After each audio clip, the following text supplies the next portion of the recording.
or visit us at the corner of Frankfurt and 23rd. We'll make it easy and take great care of you. Hello, this is Rick Vossen with RV of Panama City, your local Stormore portable building dealer, located at 2241 East Baldwin Road. Shopping for a garage, portable building, cabin?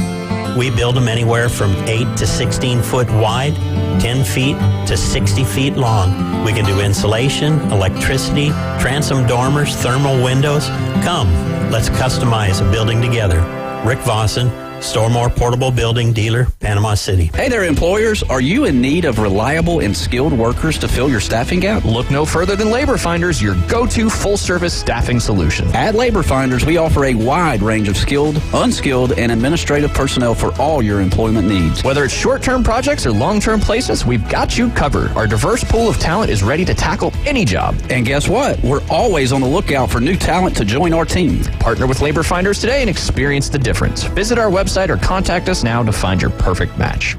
Tired of flipping through channels and finding nothing good? Introducing KHS TV. Over 5,000 live streaming channels. All your local favorites. Fox, ABC, CBS, NBC. Plus, catch every game of the season with over 100 sports networks. ESPN, the NFL Network, and the NBA Network. It's more than just sports. KHS offers 50-plus movie channels, 150-plus entertainment channels, all your favorite news networks, and watch thousands of movies and TV shows on demand.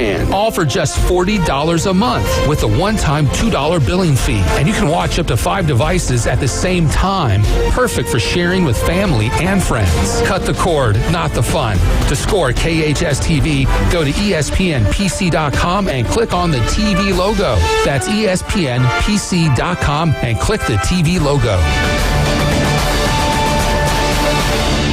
Hey there, business owners. Do you feel lost in a sea of numbers, struggling to navigate your day-to-day accounting? At Lighthouse CPAs, they specialize in guiding businesses to make more money and keep more of what you make. From bookkeeping to tax planning, they've got you covered. Plus, with their user-friendly software, managing your finances has never been easier. Spend less time on paperwork and more time growing your business. Call Lighthouse CPAs 850-785-5254. WPLQ Port St. Joe, WGN 16. Let's play the game. City Toyota Radio. ESPN. I just don't think that anybody's going to succeed in that system. Bad organization. It's just a bad organization. The Afternoon Underdogs. Onion pickles, onions pickles. Live and local. Look, it's impressive. On ESPN. Northwest Florida.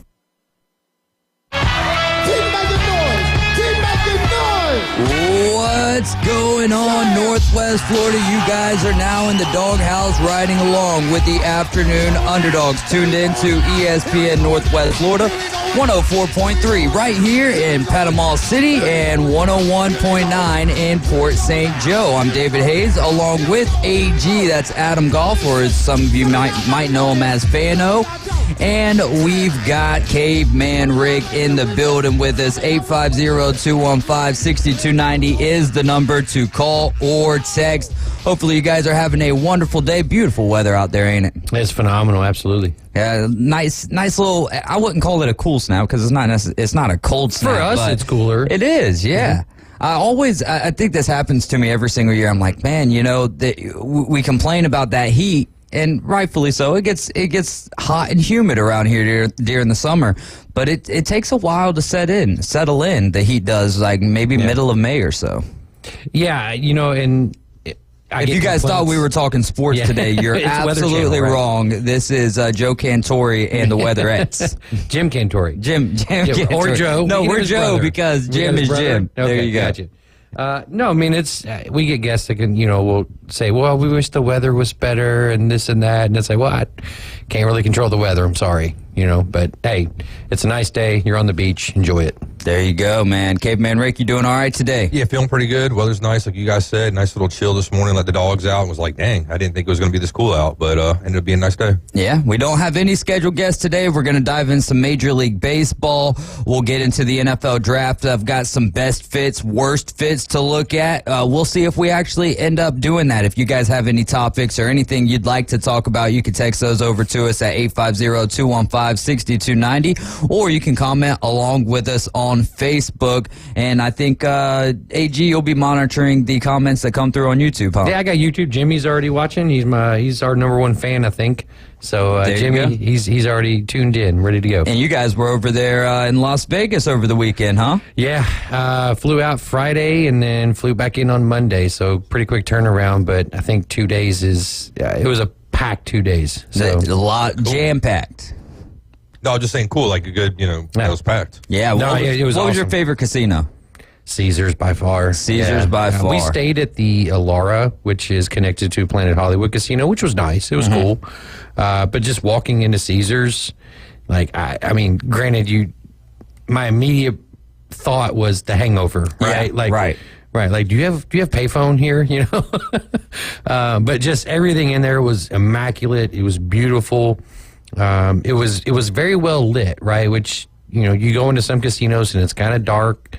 You're doing dirty, dingy things that you don't want God to see or whatever. But because Caesars was like, screw it, we're gonna be that loud and and vocal. So sportsbook there was absolutely phenomenal. I mean, they've got little chairs in there that you can just place your bets on. You don't have to go to a window. Yeah. All the TVs and the big balls. Did you hit any sports bets? I don't care about I didn't really place any bets. Okay. No, I mean, I was there for other reasons, like, hanging out with the guys and going to card show and just basically doing some tourism type stuff. So I really wasn't into the gambling thing or whatever, but if we do happen to go back, hopefully it's the wife and I next time. There you go. And I'd love to stay at Caesars. I think Caesars was awesome. That's awesome. You had a great time. Got a couple of good cards as well. I got a couple of nice cards. Absolutely. Yeah. So hopefully I can make a quick turn on those, make a buck, maybe pay for the Vegas trip. Who knows? There you go, man. That would be great stuff. Glad you had a great time over there and was able to meet some of the guys that you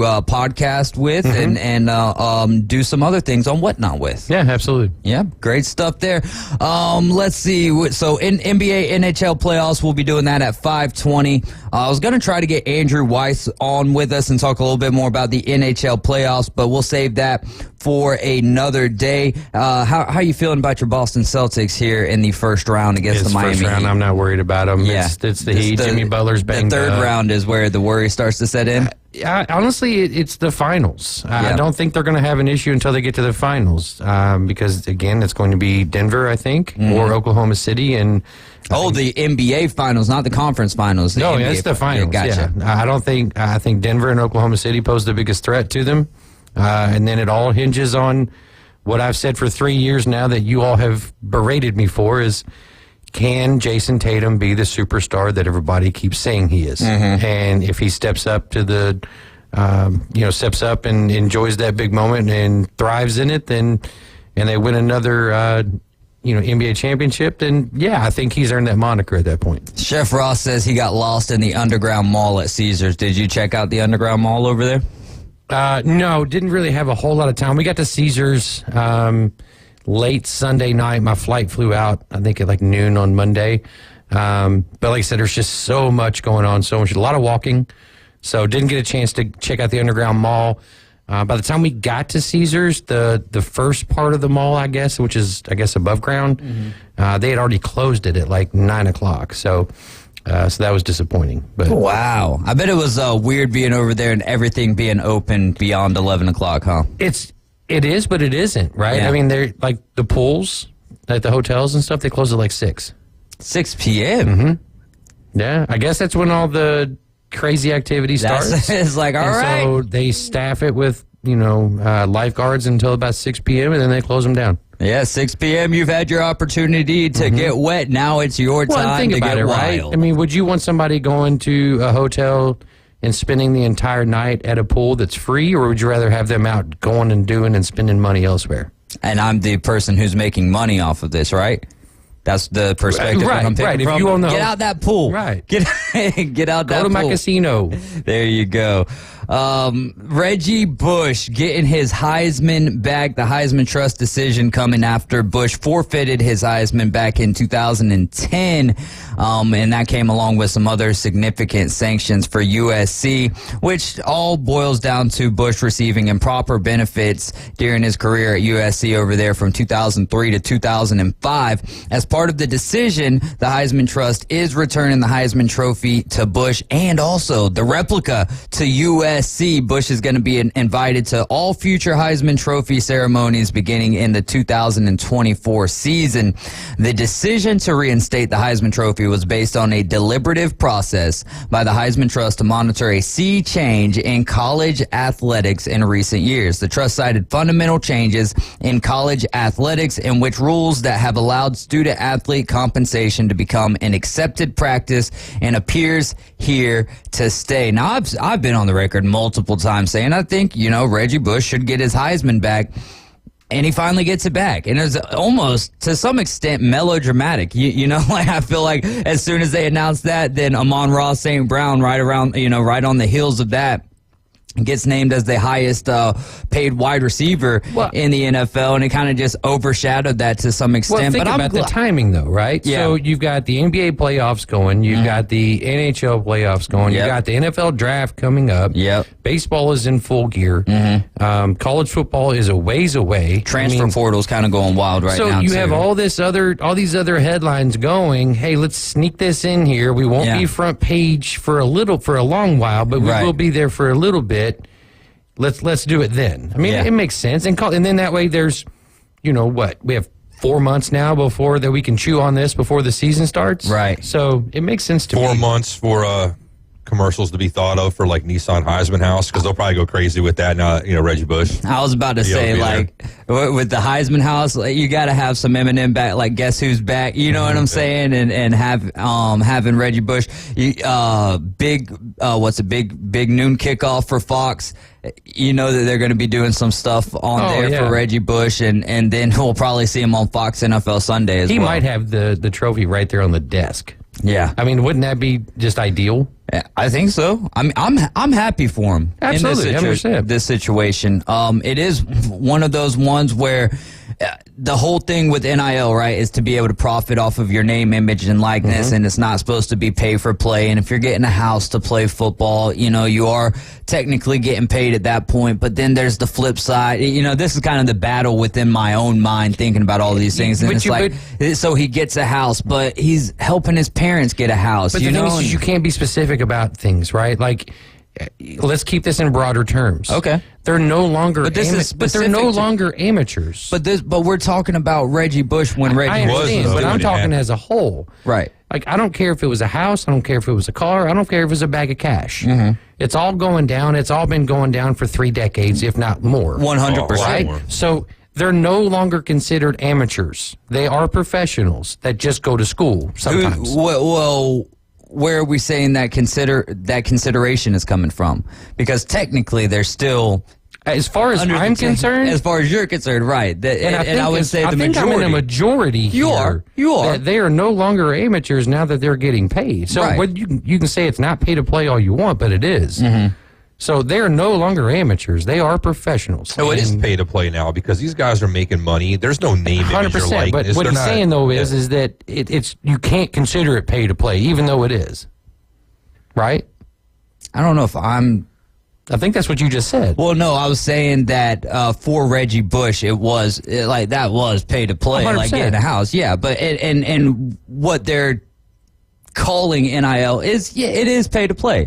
It is pay to play without it being paid to play. Right. Because if they go to a school and they don't get paid, guess what they do? They hit the transfer portal. Hit the transfer portal. You're right. Now, I will say that we talk all about the cons all day long for some of these things, but I'll say one of the pros of this is that you're seeing these guys not staying with the same team, but you are seeing, what do we got? 52 underclassmen in the NFL draft, which is the lowest that it's been in a good long while. So you are seeing guys stay at the collegiate level, but the the con to that is that you're not seeing them stick through with your team or with a team. So by the time that they've had a successful season, they're already uprooting and moving to another university at that point.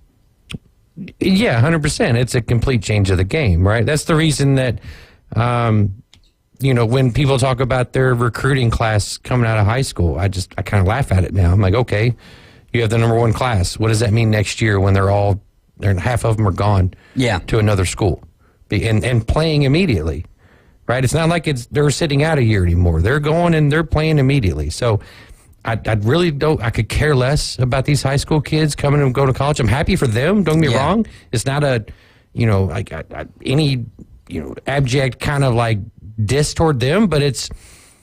I really don't care where they go at this point coming out of high school because eventually they're going to.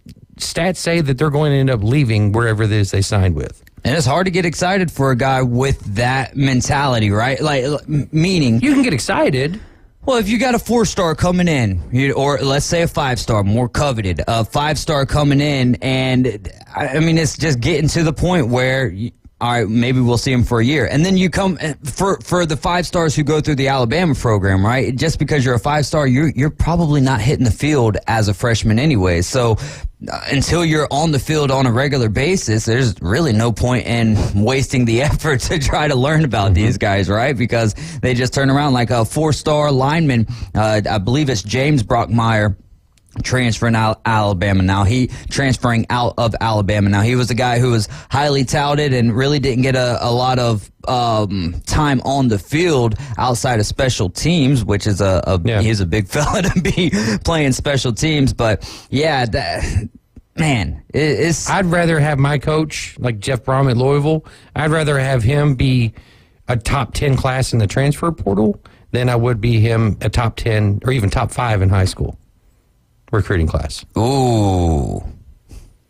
Man, so basically you got like a Norvell, and I'm not discrediting Norvell at all, but he's great in the transfer portal, rather than a Dabo Sweeney, we'll just say, who's kind of putting all of his focus on high school athletics. Let them take up athletics. a scholarship or a roster spot in some other school for a year where they don't play and get stronger and get bigger, get more mature. Then they come to your school, whomever that is that you root for, and they've got a year under their belt and they're already seasoned and been in a program for a year, and then now you got to do is just teach them your way. Rice State Chris says, has Louisville figured out a coach yet in this hypothetical? I believe you guys already, I think he's talking about basketball. No, basketball. Pat Kelsey. Yeah, y'all made that hire already, right? Yeah, he's been That's there. Official. He's doing pretty well in the transfer portal, too. Yeah. Good stuff there. So Big Cat from Barstool Sports put out his list of things that need to, the updated to-do list after Reggie Bush got his Heisman back today. Dave Ford, who was with us last week, says, perspective, just 2 weeks ago, the Heisman Trust paid respect to O.J. Simpson when he passed. Reinstating and honoring Reggie Bush was long past overdue. And I agree 100%. With him, man. I'm excited for Reggie Bush, but the list from Big Cat, number 1, Pete Rose to the Hall of Fame. Jimmy on YouTube said the same thing. He said, now put Pete Rose in the Hall of Fame. We've been screaming that for 3-4 years. Do you think it gets done before he passes away? Which Pete Rose is in his 80s now, right? Posthumously, they're not gonna. It's not gonna happen until he's dead. Yeah. No, exactly. Yeah, they're not gonna give him that satisfaction. They'll wait till he's dead and they'll get in on the veterans. Like 24 hours after he's gone, I'm sure they'll have a statement or something. Like it probably won't take long. As long as Pete Rose gets in the Hall of Fame before Shohei Ohtani, I think we can all agree that that'll be okay, right? Barry Bonds in the Hall of Fame, which is interesting because I guess someone in Vegas had asked you, was Barry Bonds that good? And you're reading off some of the stat lines that he had, and some of his maybe his best year was not even the year that he hit 73 home runs. Barry Bonds to the Hall of Fame. Thoughts there? I stand by this, that even his short tenure in Pittsburgh, if he had just done a couple more years in Pittsburgh like he had done, he was a Hall of Famer at that point. And then you tack on what he did in San Francisco. I mean, the dude was an absolute monster. He had a career OPS, I think, of like 1.2. Wow. That's ridiculous. It is ridiculous. He had one season where he got on base 62% of the time. And that wasn't the year he hit 73 homers. Yeah, I think you said 2 years after that. He had 232 walks that year. And that's a lot of that does have to do with the pitchers being scared to pitch to him. 100%. When you're walking Barry Bonds with the bases loaded, and you're just saying, you know what, it's a one-run game, but I'd rather have it tied and fight with the next guy, then that's respect.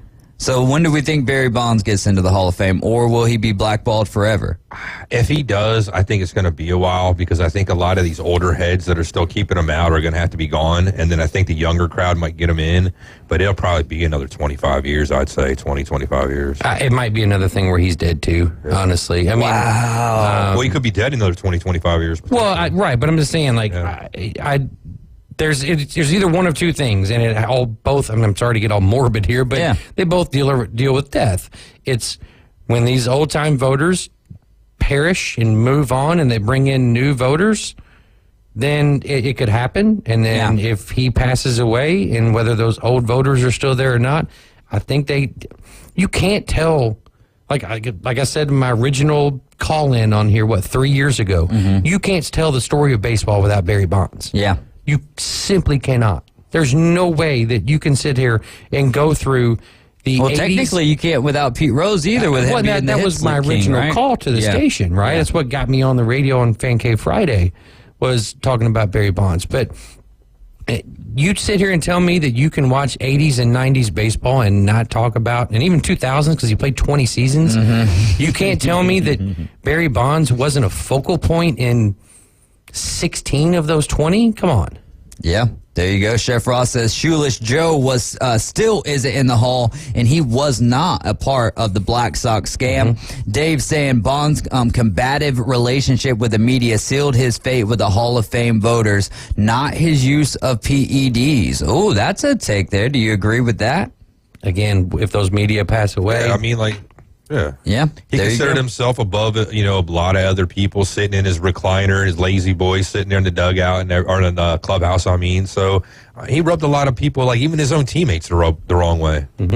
So I'm not surprised. Next on Big Cat's list, I'm sure you're going to have something to say about this one. Louisville's national title, 2013. It happened. I was watching it. Yeah, I wasn't there, but I was watching it. We beat Michigan, and it happened. And I think that's it. Granted, this is the first collegiate one that we've seen since the Bush, right, as far as his list goes. But you can't tell me that any person on that 2013 championship team benefited from any of the garbage that happened the prior season, right? I'm not saying it didn't happen. I know it happened. It was bad. It was a bad look. It was awful optics.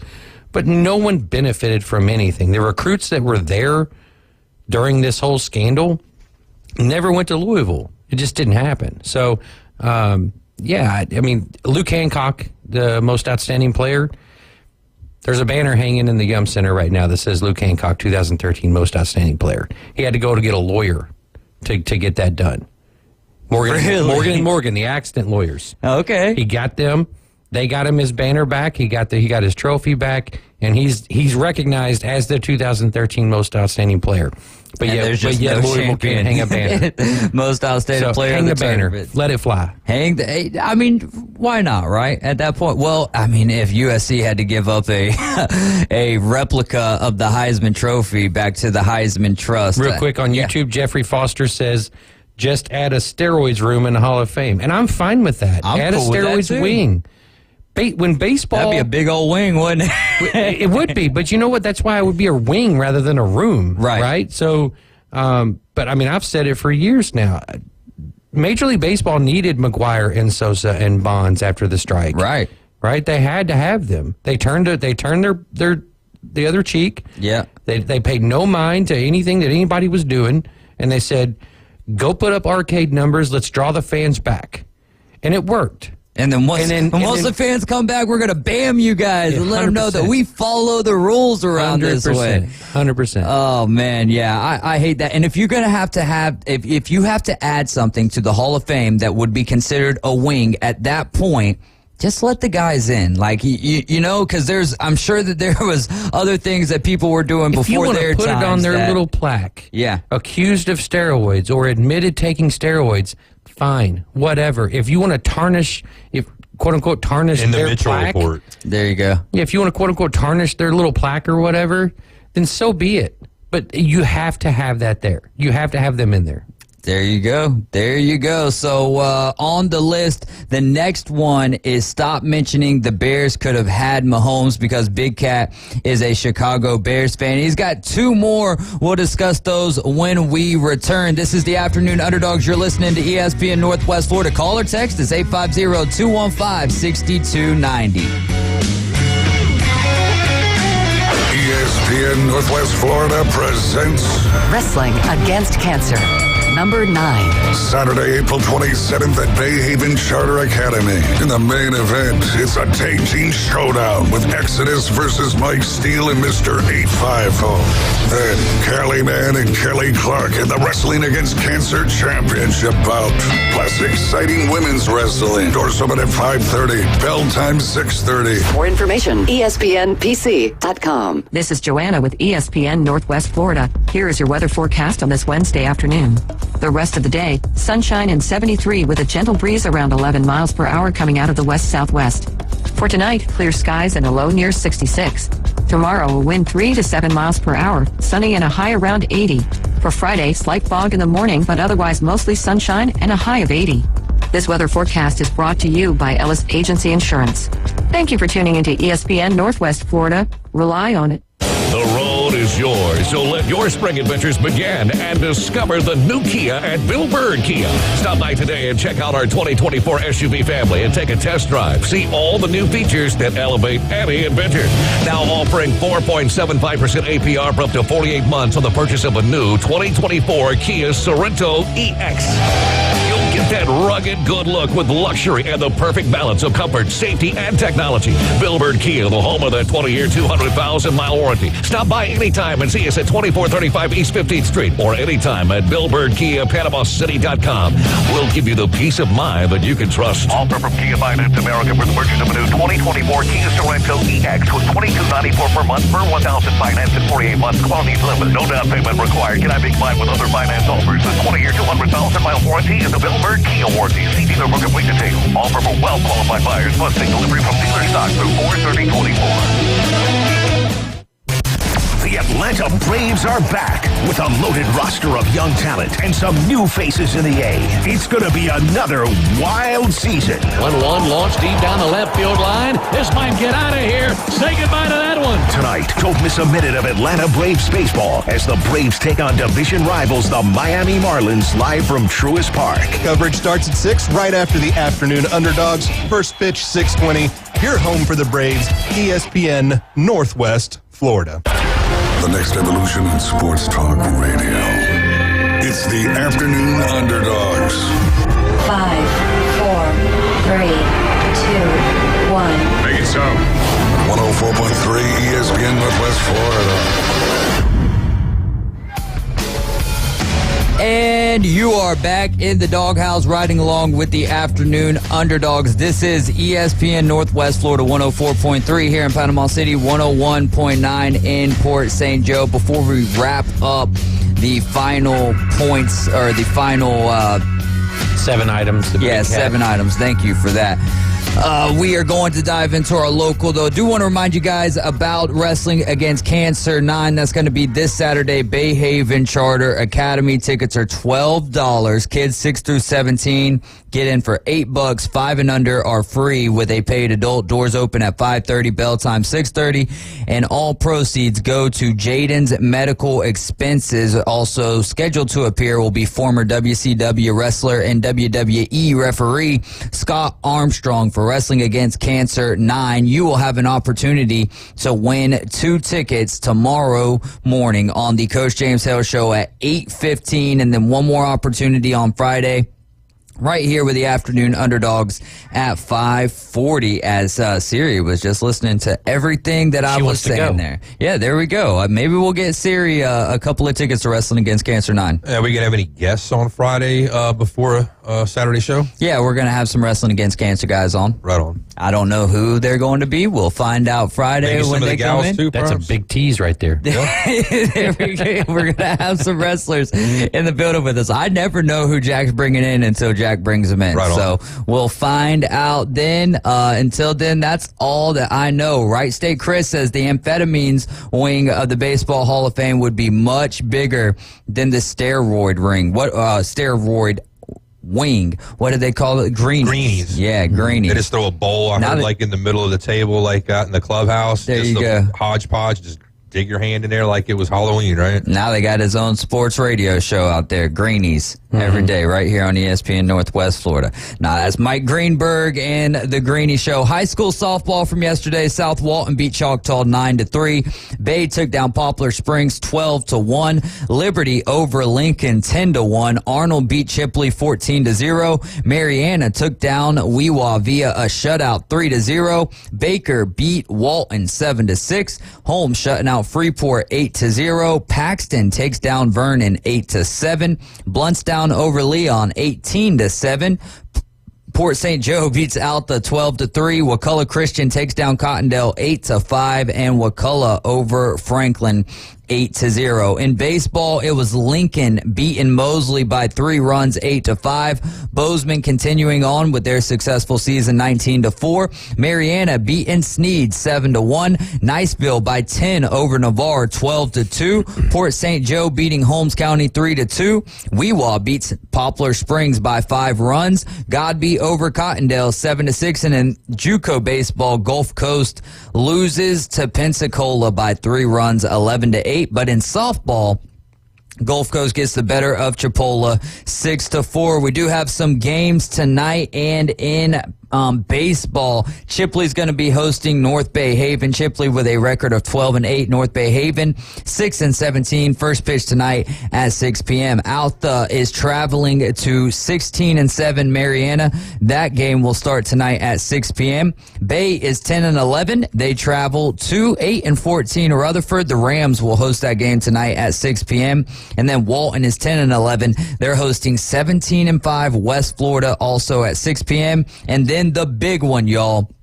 Huge for this county. Obviously, Bay of Rutherford, cross-county game. But Bozeman is 21-2, and they travel to 19-3. Arnold, that game tonight at 6:30. That is a big game for this area. North Bay Haven in softball is 18-3. They travel to 13-9 West Florida for a 6 p.m. start. Bluntstown 15-7. They're traveling to 7-9 Mosley for a 6 p.m. start. And then Bozeman 6-11 in softball.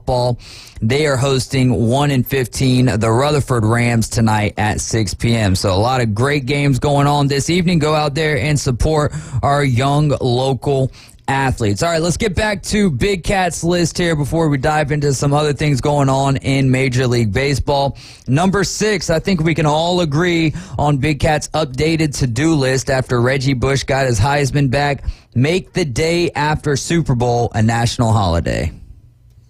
I'm good with that. Or make it Saturday. I'm down too. All right, so let's make a choice there. What would you prefer? Would you rather have the Super Bowl on Saturday or make Monday a national holiday? I'm going to say Saturday, because if you make Monday a national holiday, then you got more like banks closed and all that other BS. It gives people headaches, you know. Saturday just makes a lot more sense, I think, for most people. What about for you? I'm with Saturday. I mean, make it a Saturday night. Make it another. You know, let's keep it the same spectacle that it is now. But now you don't have to worry about going to work on Monday for most people. I still have to go to work, but yeah. But for most people that are Monday through Friday 9 to 5, then you know you don't have to take another day off. Some people need that work from Monday from 9 to 5. You go out, have a good time, not have to worry about getting up early because the game does come on later anyways, you know. People have get-togethers. The game really, that's my thing, though. The game comes on at 5 o'clock. That's our time. Yeah, it's 6 o'clock Eastern. And that's just like, that's not the kickoff. That's like when like you start like, you know, national anthem and do that kind of stuff. All right, so we're looking at 5:15 start time, 6:15 Eastern, 6 o'clock or something like that. No, it doesn't. It doesn't take an hour, man. The NFL is pretty close with now. What takes a long time, at least to the halftime shows, like what, half hour long or whatever. Yeah, I think so. 30 minutes. So I don't. Here's my thing. Why should we make a national holiday for something that's not everyone in this country is a fan of football? Now it's a huge ordeal. It is, but I would say, honestly, I'm cool with leaving it the way that it is. Now, if you did want to, I would still, I would prefer the Super Bowl to be on Sunday. We watched all season long. It's like college football. All season long, we watch on Saturday evening. Then they get to the championship game. It's Monday. And it's a Monday. Like with the NFL, we watch on Sundays all year long. Just keep it on Sundays. If you want to move it up a little bit earlier to help everyone out with that, then that's fine. Would I be opposed to it being a Saturday Super Bowl? No, I wouldn't be opposed to it. I think it would be, at the end of the day, I'm watching the Super Bowl. I'm going to accommodate my schedule to whatever it is that the NFL is doing with the Super Bowl, right? Yeah. So, right, 7? 7 is going to be, I think we can all agree on this one pretty easily, a statue for Joey Chestnut. Does he deserve a statue for eating hot dogs? We need to stop with the statues, first off, because we've seen what happens, too. We've put up statues a few hundred years ago, and people are wanting to take them down. So, I mean, it's like, you just doing that, you just setting yourself up maybe for failure in the future. Man, why does everybody have to have a statue of everything? I mean, if you had the opportunity to get a statue made of you, would you? Maybe. I don't know. It depends on what it's about and what it's for. There you just go. Because okay, he accomplished some cool stuff. I mean, like a lot of, championships, eating competitively. Okay, great thing. A lot of other people have done some cool stuff too. But like I said, not everybody gets a statue. Where are you going to put it? In front of the Nathan's hot dog stand? Or, I mean, that's the other place. Oh, yeah, you put it right there. Coney Island, right in the middle of Coney Island. I mean, maybe. I think as long as there's a statue of Rick, it needs to have like them old dolls back in the day. It has the pull string where it always has like our favorite Rickisms that he shouts out. You know what I'm talking about? How great would that be? No, those things always break. Then it only says one thing after a while, and that's it. You can't get it to say anything else. Instead of "there's a steak in my boots," be what would the Rickism be? Let's say that it could only play the one over and over. I would say maybe. I'll say get over it. Get over it. There you go. Philly has the best home field advantage in sports. Right. There you go. Hey, that marker might Something not that be we right can't in say well. on air, but Oh, yeah, Giphy. My catchphrase a lot of times. Jimmy on YouTube says Saturday is the smart move for the Super Bowl. Saturday is the smart move for the Super Bowl. Johnny Yankee Seed says not everyone celebrates Xmas or Christmas or other holidays, so. That's a good point. I mean, do you guys think a statue's a little gratuitous? Do you think it's a little much if he was to get a statue? Yeah, I mean, we're celebrating another guy that's just gorging himself. So yeah, I mean, yeah. Yeah, but it's tough to do, though. Yeah, there is obviously. that aspect of it. I've and seen to stay in that kind of shape. I've seen the training regimen that they endure. Like it's graphic. Yeah, it's not for me. But statue's a little much. I don't know. I think I would, if I was ever, I wouldn't drive anywhere to see any statue, honestly. Mm-hmm. But if I were to be there in Coney Island, I would snap a picture with the Joey Chestnut. Well, yeah. I mean, if you're in Chicago, you want to go to the United Center or whatever it is now and see the Jordan statue. I just want to go see Max's old neighborhood if I'm in Chicago. Yeah. Okay. There you go. All right. You have to get a gate code.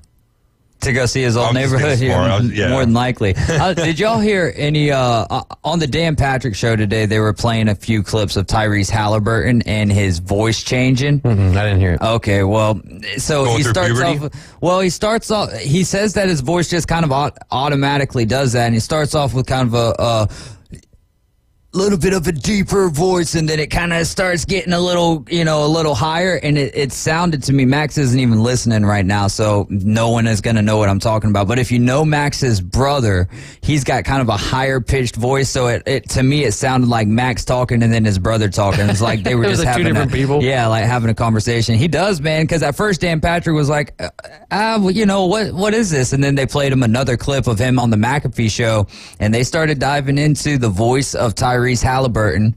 Which, in that very clip, he was throwing some shade at the Milwaukee Bucks and their fans, saying that the Pacers have better regular season crowds than what the Milwaukee Bucks did in their first 2 games in the postseason. So, yeah, Wright State Chris says Halliburton. Yeah, that's who we're talking about with his vocal setup there. Yeah, range. He's got a lot of range. Right. He's like Ozzie Smith when it comes to his vocal qualities. The Steph Curry of voices. The Steph Curry of voices. Jordan Walker has been sent down to AAA. Oh, what do the Cardinals want to see from him? What's the issue here? Yeah, he's hitting like he's hitting like 140 right now. But if you look at that entire roster in St. Louis, they're reeling. I mean, they're going up against the D-backs here recent past, and they're just absolutely just destroying them. And you're seeing a lot of struggles. There's a lot of weird faces that some of these Cardinals players are making. Mm-hmm. Not normal faces for baseball players. They're normally confident, very exuberant. A lot of faces of, too much thought, right? Maybe going up there, you're in your head, that kind of thing. Similar with Jackson Holiday, right? Like you watch Jackson Holiday, who finally got another hit last night. He now has 2 hits on the season. There's a lot of what you look at and go, okay, we need to get this guy's mind right. So let's get him down to AAA down in Memphis.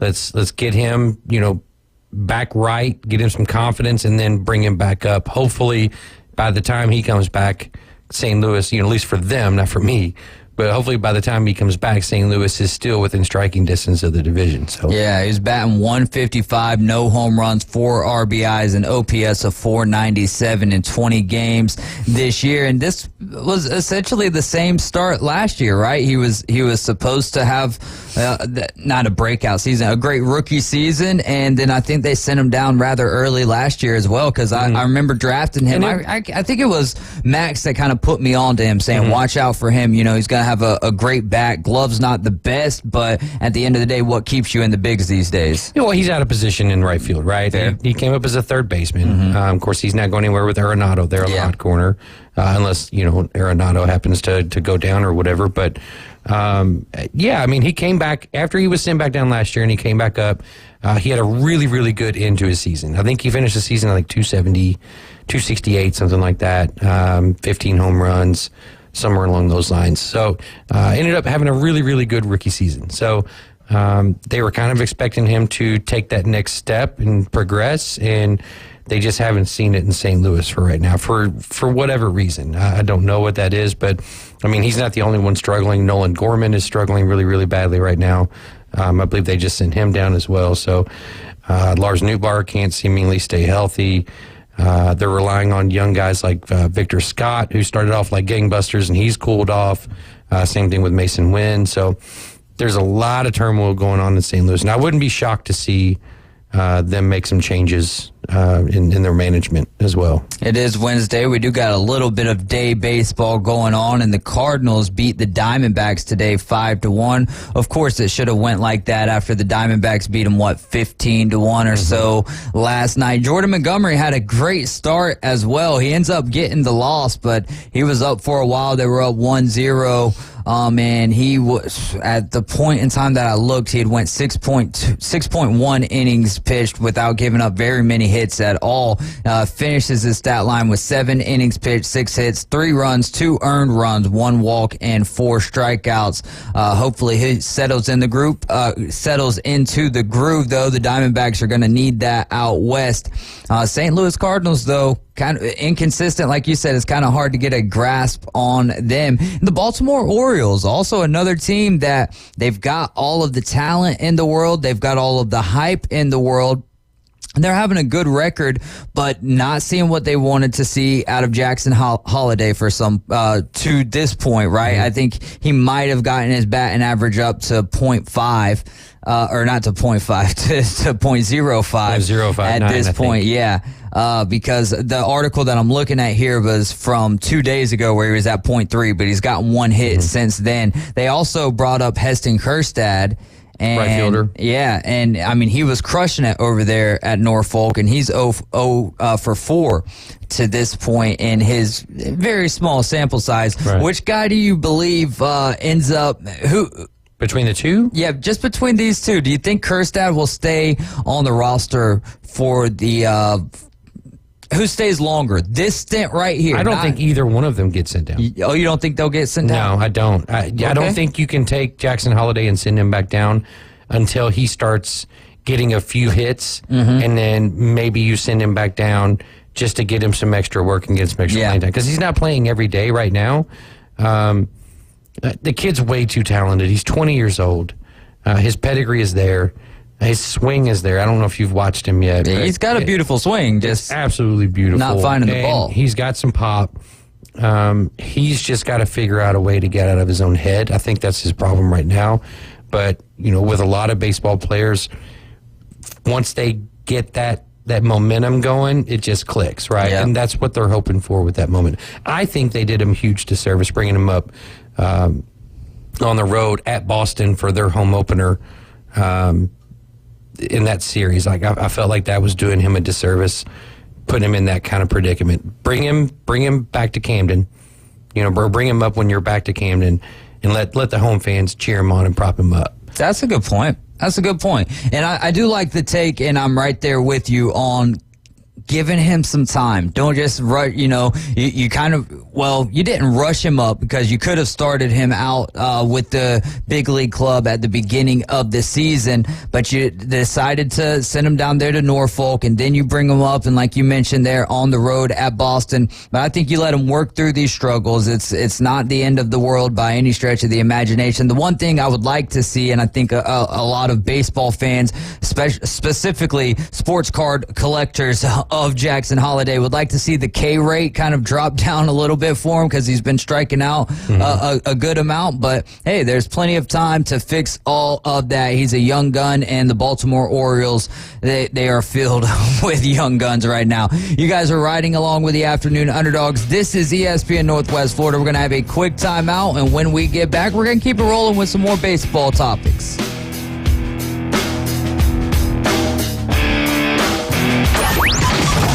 ESPN Northwest Florida. Here's what's happening. Hi, this is Jack Patterson inviting everyone out for a night of exciting professional wrestling. It's Wrestling Against Cancer, number 9, Saturday, April 27th at Bay Haven Charter Academy. Tickets are still just $12. Ages 6 to 17 only, $8. 5 and under get in free. Proceeds go to 16-year-old Jaden for medical expenses. The Wrestling Against Cancer, number 9. More info at ESPNPC.com. This is Joanna with ESPN Northwest Florida. Here is your weather forecast on this Wednesday afternoon. The rest of the day, sunshine and 73 with a gentle breeze around 11 miles per hour coming out of the west-southwest.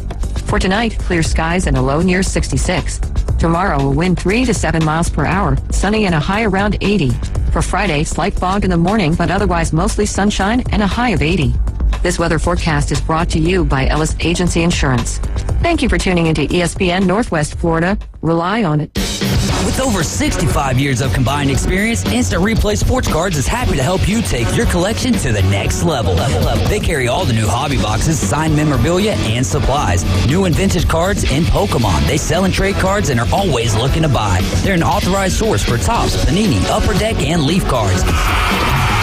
Instant Replay Sports Cards is open 7 days a week at 752 West 23rd Street, down from Academy Sports. It can always be reached at InstantReplaySportsCards.com. Mid-South Lumber, where they treat you like family. Locally owned and serving the residents of Bay County for over 45 years. See Mid-South Lumber for all of your DIY projects, including windows, doors, siding, lumber, and millwork. Are you building a new home? Bring your contractor in to Mid-South Lumber and meet with a member of their sales team to discuss your framing, siding, windows, and doors. Mid-South Lumber, the biggest little lumber yard in Panama City. 717 West 11th Street. Hot takes, the latest trades, in-depth interviews. That is my reaction. We break it down for you right here. Very big springboard for the rest of my career. The Afternoon Underdogs. That's the problem right there. 104.3 ESPN Northwest Florida. And we are back. You are riding along with the Afternoon Underdogs in the Doghouse. I'm David Hayes along with Adam Goff and Caveman Rick. This is ESPN Northwest Florida, your home for the Atlanta Braves on the Gulf Coast. You can listen to the Braves in a rich audio experience on all your favorite devices. I love listening on my cellular device with the ESPN Northwest Florida app. You just go to your Google Play Store or your Apple Store, type in 104.3 ESPN Northwest Florida. The Atlanta Braves on ESPN Northwest Florida, sponsored by Panama City Toyota, Reliable Hydraulic Solutions, Ellis Agency Insurance, and Best Way Portable Buildings. We had a little breaking news break there during the break. What's going on there, AG? It has to do with your Cincinnati Bengals. Well, apparently T. Higgins has requested a trade because contract talks haven't really even started, apparently, and now Trey Hendrickson is requesting a trade as well because he wants that long-term deal. Do you think that he would end up getting a long-term deal with the Cincinnati Bengals, or is this one of those situations where, hey, this will be your final year? Like T. Higgins, we've already talked about the Cincinnati Bengals have exercised their option on the final deal, final year on the deal with Jamar Chase, so that kind of leaves T. Higgins to be the odd man out. He had already, prior to this, requested a trade, then kind of rescinded that and said he's going to play the final year. Yeah. Do you think he gets that? We all I would say just 2 hours ago, we were under the mindset of this is going to be T. Higgins' show-off year, essentially, show other teams what he's got. And do you believe that to be the case now? Do you think that he will be a Cincinnati Bengal after the trade deadline in week, I think it's 9 this year in the NFL? He might get traded for the deadline. I mean, before the draft, I mean. Yeah, it's a draft deal is what I was going to say. Philadelphia Eagles. I misspoke there. I meant draft. I mean, the draft is tomorrow, and I mean, you have a hot commodity right now, right? Everybody's talking about T. Higgins. We've seen what he's been able to do when Chase isn't on the field, and what you've seen him do with Chase on the field. He's a top talent, and do I think he's worth Jamar Chase money or Justin Jefferson money or anything like that? Probably not. Right. But I mean, I think I said it on here a couple months ago. Trade him to Arizona. Send him out of the conference. Move him away. Let him go do his thing. Let him be with Kyler Murray. They need a number one. See if you can round up some draft picks for him and go that route. And Arizona's got the most draft picks in the NFL draft this year, so you know that they've got the ammunition to make something like that happen. And T. Higgins does want to go somewhere where he can be the number one. That's such a hard thing to look at, right? Not to look at, but to kind of debunk, if you will. Because from my perspective, like if I was the number 2 wide receiver who was good enough to be number 1, don't you think that you kind of get more opportunity outside of the bag? It's easier. That's kind of what I'm getting all the at. number 1, guys like guarding you, or like double team too. So I would think it'd make your job easier. Now, you want to get more money and go someplace else, but now you're just putting that target on yourself, and you're going to make so much more work for yourself. Yeah. And then you might fall on your face and not do as good, you think, and then you're going to look horrible. I mean, it's almost like, and I hate to, it's totally different positions, but Tony Pollard, right? When he was running 1A, 1B with Ezekiel Elliott. It was stellar. Yeah. Then all of a sudden, hey, we need you to be bigger in short yard situations. We need you to be bigger out of the backfield as a pass catcher. We need you to be bigger in totality for the Dallas Cowboys, and your backup is going to be much smaller than you, just by virtue of his height. What's the young man's name? Deuce Vaughn. Deuce Vaughn. Thank you. And it didn't work out the way that the Cowboys were expecting it to. He didn't end up getting a deal with the Cowboys, and now he's with the Tennessee Titans, and it's going to be kind of that same situation. I have no idea if Tony Pollard going to be the one back, the RB1, or is it going to be a split between Tony Pollard and Tajay Spears. As a Tennessee Titans fan, I know that they went and got Calvin Ridley, and they've got DeAndre Hopkins over there, but I would love to see what I don't think that obviously setting the number 7 pick for T. Higgins, I think that's stupid. Yeah, that would be way too much. But if I'll take it. Yeah, of course, the Bengals. As a Bengals fan, I would take it all day long. Yeah, but it will be interesting to see where. Let me get Malik Neighbors in there for 3 more years. Does it worry you though? If y'all do get rid of him before this, well, there's so He's much gone. talent in the NFL draft, though. I'm not worried. I'm not worried. I trust Zach Taylor. I know I've questioned his methods and his ways sometimes, but he got us to a Super Bowl a couple years ago, AFC Championship game 2 years in a row. So I don't fully question him, but at the same time, it's the Bengals, so they've never really made the right move. But I feel like if they re-sign him, it would be the wrong move. Does that make sense? Yeah. That does make sense. A little trivia. We'll give away $25 to not the, but that boot store in a 12-pack of Buffalo Rock. Who did the San Francisco 49ers trade with on draft day in 1985 to acquire Jerry Rice? Who did? Do you know the answer off the top of your head? Have you seen the answer? Mm-hmm. I'm thinking. Who did the San Francisco 49ers trade with on draft day in 1985 to acquire Jerry Rice? 850-215-6290 is the number to call. I know who they probably didn't trade with because of how good they were that year. It was the Chicago Bears. Yeah. 85 Bears. It was not. It was not the Chicago Bears. The answer, a little surprising. It was, who knows how Jerry Rice's career would have played out had he not been drafted to the San Francisco 49ers, and if he would have landed on this specific team. Was that? Okay. Nope. No, but he did play. AG said Oakland. You could take guesses, man. Okay. Yeah, anything that helps the listeners out, I'm all for it. But of course, all they got to do is 85 Google. though, that would have been LA still, wouldn't have been? Not Oakland at that point in time? Well, the Raiders. I know, I'm just Yeah. being kind of facetious, but I'm just saying, yeah. And all the moves that they've made. Yeah, that would have been. I believe that would have been Los Angeles. I think so. On this day, 1956, AL umpire Frank Umont is the first to wear glasses in a regular season game. I wonder how many managers told him that he needs to get his glasses updated before he finally went and got them. In 1957, Chicago Cubs pitchers walk an NL record 9 Reds in the 5th inning. 9 walks in 1 inning. I was going to go back and look at who the pitchers were, and I was like, I'm not going to know who any of the pitchers were back there in 1957 anyway. So 82 to 94 is where they were at the Raiders in LA. 82 to 94. So at that point in time, they were still Los Angeles. 1966, the Atlanta Braves established a major league record by winning their 18th consecutive game at home. The first 17 wins of the streak came in Milwaukee, the team's home, in 1965, which does remind me, I don't know, Chipper Jones. It's his birthday today. Happy birthday to Chipper Jones. Yeah, 52 years old. In 1974, on this day, the NFL grants franchise to the Tampa Bay Buccaneers. Exciting stuff there, as later they would go on to win a Super Bowl in 2004 and then 2021 with Tom Brady.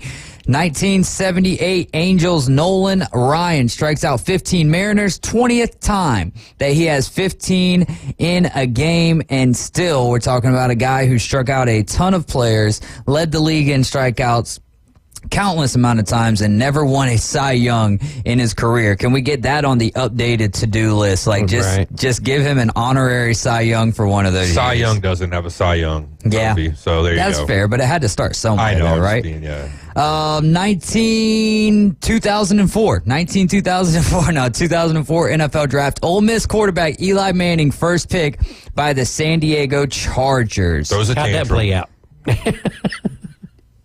Not very big for them, because he had to get a little bit bigger and go to the New York Football Giants. Who do you think ends up going to the Giants in this draft? They're talking about trading up possibly to that number 3 spot with the Patriots. If they go 3, they're getting either McCarthy or Drake May. Oh, I think we talked about yesterday, Tobacco Road quarterbacks in New York, man. You got Daniel Jones at Duke, and then you have May at North Carolina. Yeah. Man, who's the guy NC State? Now, I'm just saying whoever might be next. I'm just talking about that general vicinity. You know what I'm saying?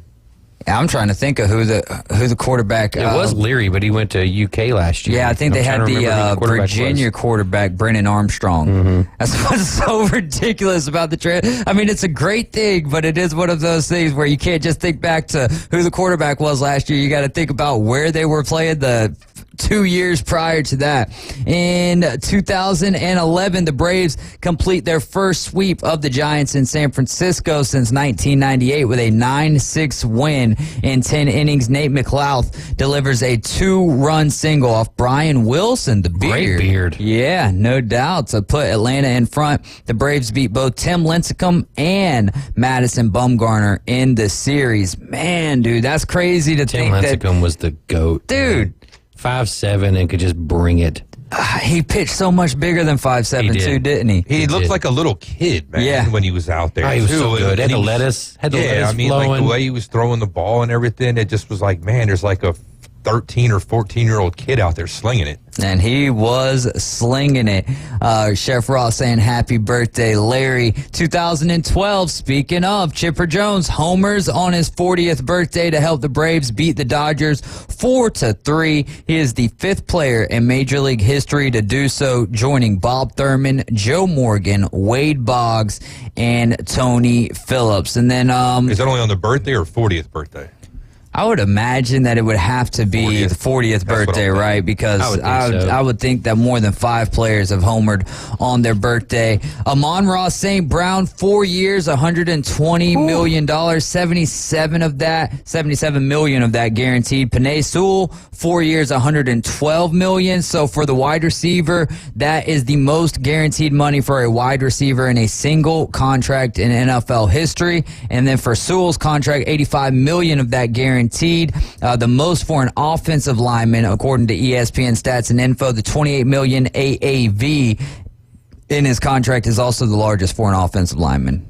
So one day after the signing of Amon-Ra St. Brown happens, T. Higgins says, all right, I want out. I want money. No, on the same day. Or same day, right. Yeah. Well, like right after, right? Yeah. So, like, it's not a coincidence there, right? I mean, obviously, contract talks haven't happened because if you're sitting there looking at record money as a number 2 wide receiver, and no disrespect to T. Higgins when I say that, he's probably the best number 2 receiver in the league. Yeah. Right? But you're talking serious money here that the Bengals don't want to devote to another wide receiver.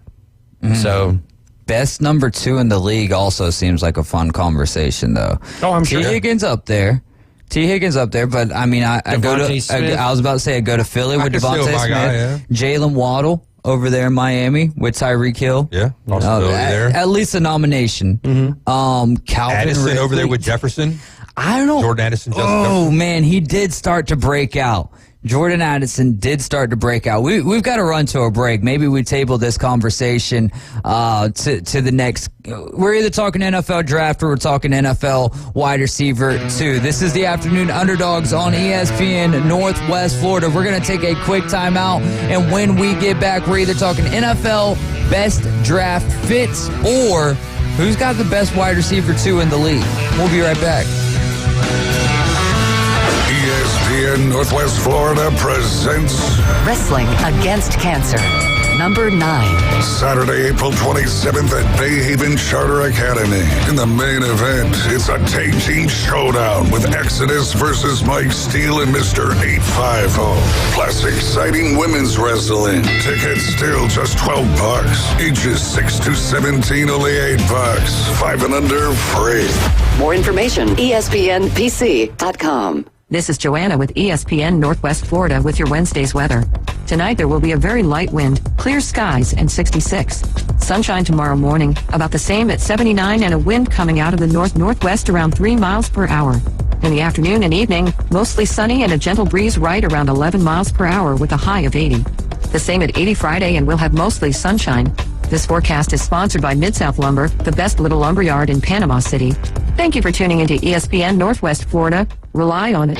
Are you tired of hearing 2 weeks when you call to get your boat worked on? Hey folks, it's Chris Kramer with Kramer Marine and Outdoor, and we'll get you in and back out on the water as quick as possible. We're a full-line Yamaha outboard dealer and Suzuki outboard dealer, and we have master-trained certified mechanics on site. So if it's just an annual service, electronics install, trolling motor install, or all the way up to a full repower, we can take care of you. So stop by and see us in the corner of Frankfurt and 23rd next to Bill Kramer GM, or call us at 850-851-0400. 453.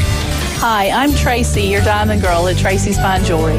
Shopping for the perfect diamond can be difficult, but that's why I've trained my staff to be helpful and to offer you a stress-free diamond experience. Pick your sparkle and use our easy layaway plan.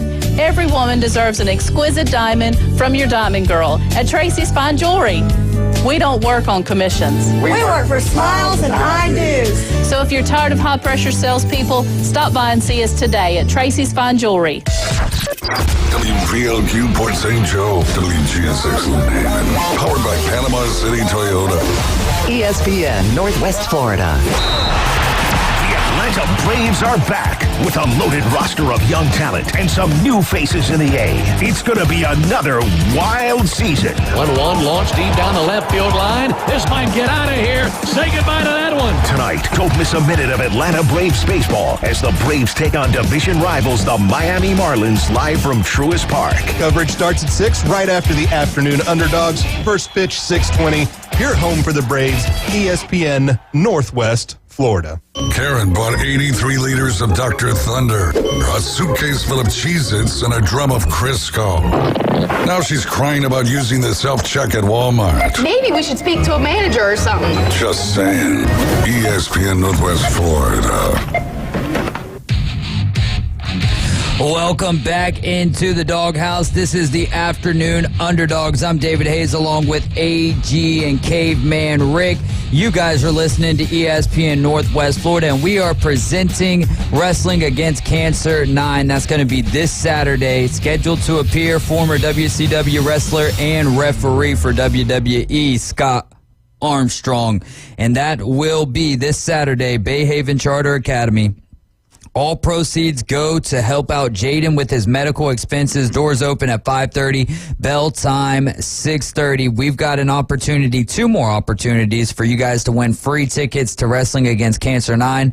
That is going to be tomorrow morning at 8:15 on the Coach James Hill Show, and then Friday at 5:40 with the Afternoon Underdogs. Braves and Marlins right here tonight at 6 o'clock. Coverage starts right after the Afternoon Underdog. First pitch tonight at 6:20. Reynaldo Lopez going for the Braves, and Sixto Sanchez is going for the Miami Marlins. Now, only 3 players, or only 3 hits by the Braves players in their career against Sixto Sanchez. I don't think it's going to be that big of an issue. I think that the Braves are going to be just fine tonight. I'm hoping for 7 innings out of Reynaldo Lopez. Watch a no-hitter now by Sixto. He just jinxed him. Yeah, we'll call it Sixto no. No Sixto. We'll see how it pans out tonight, though. Braves got the 5-0 win against the Fish last night. Max Fried, 92 pitches, 69 of those strikes for a complete game shutout, also known as a Maddox for the Atlanta Braves. AG absolutely loves that name, which is it's a shutout that you go at least 9 innings in. That's underneath 100 pitches. That's what a Maddox is known as. Maddox leads the Braves with 13 of those type of games. And then Tom Glavine's in second with 5, and that was the 3rd Maddox of Max Fried's career. So good stuff last night from the Braves. So I was watching the first period of the Lightning and the Panthers, then changed it over to the Braves for a few innings of that game, and then, the second period came back on, so I switched it over, and, next thing you know, I'm getting the update that the game's over. I was like, golly, did y'all even play any baseball last night? It was, I don't know what the final game time on that was, but just breezed right through, and if the Braves can shut them out tonight, that'll be 3 straight shutouts for the Atlanta Braves. They shut them out in Game 1, 3-0. I mean, it's the Marlins. We're talking about a team with 6 wins at this point. Let's hope not, though. We still got, 2 games behind you guys, I think, right now? It's 2 games. It's 2 games. You guys are 15-9, I believe, and the Braves are 16-6 at this point. Well, they're facing the Reds today, and the Phillies are, and they have no Stott, no Harper, no Real Muto, and then I think there's one more that's missing from the starting lineup. What's Real Muto out for? I know what Harper's out for. Yeah, Harper had a kid. Yeah. So I think it's just rest. Wow. So it should be... Reds need to win this one. 100%. Yeah. What's that... what was the graphic that you shared in the show builders today with the Barry Bonds and Ellie De La Cruz comparison? Ellie De La Cruz fell to me in our fantasy baseball draft, and early, first 3 games of the season, it's like, oh man, is he as good as what he advertised himself as last year? And of course he actually is, but there was a lot of murmurings and all of that good stuff. I am glad that I held on to him though, because he is a stud. Obviously, and we all knew that, but you know how it is with fantasy baseball. Sometimes you just can't wait around as Major League Baseball teams kind of can and give a guy 2 weeks or so. Yeah. So I'm glad I drafted him. Go ahead and hit us with that graphic. So it's a comparison not only with their age, but also games played, right? So it's 121 career games played. Bonds was 22 years, 7 months. Ellie's 22 years, 2 months. Ellie leads him in hits 114 and 97, in home runs 20 to 16, in stolen bases 48 to 38, in total bases 204 to 179. Plate appearances is 519 versus 525, and his OPS is 767 versus Bond's 728. So I know it's early in his career, and I know Boston Tim wants to throw it out there that he's not Bonds. I'm not saying he's Bonds. Nobody's saying he's Bonds. Right, but you have to be able to make comparisons along the way against former players, whether they be great or not, to kind of see what track they're on. Right? Everybody was down on Ellie at the end of last year, including the off season. I was following him throughout the off season and watching the adjustments he was making. I spoke to a friend of his actually who said that Ellie's entire mentality has changed, where it went from no longer wanting to just hit home runs to he wants to be a complete player, and that's what we're seeing right now. He's tied for first in stolen bases. He's third in home runs. I think he's third in or fifth in RBIs. I mean, he's doing it all, and that's what he wants to be, is a more complete player. I mean, he worked on his English, so now he does English interviews in English now. It's still a little bit broken, but I think it would be a lot safer if he had an interpreter. At least he could get away with gambling. He didn't have the money Ohtani does, but you can see a change in not only his on the field, but his off the field, and I think that's the maturation that we're seeing. And so, people can balk at these kind of stats all they want, but if this was anybody other than Ellie, everybody would say, oh, wow, man, that's impressive. Mm-hmm. But because it's Ellie, that's expected. Yeah. Yeah, it stinks when you get to those heights, those new heights, as Travis and Jason Kelsey would allude to. So what are you trying to say, if that was, say, like Jackson Holliday's numbers right now? If it was Jackson Holliday's, he'd be plastered on every airwave, on every television. And but if it was year 2 for Jackson Holliday, then would it be in the same situation? 100%. Meaning it's expected of him, right? It would be applauded rather than lauded. Why is that, though? Wouldn't it be the same thing? Wouldn't it be expected of Jackson Holliday? Yes, but it would be... Ellie has this thing, that this statue, this pedestal that they've put him on, that unless he eclipses that, then he's a bust. Okay. And this is not just in baseball world. This is also in the sports card world as well. Okay. So you get a lot of intertwining of these minds, and when they come together, Ellie went, he had 4 walks in one game, and they're like, well, he's not swinging the bat. And it's like, what do you think? He got walks. Danged if his you do, strikeouts are down, his walks are up, he's getting on base, he's stealing bases, he's hitting home runs.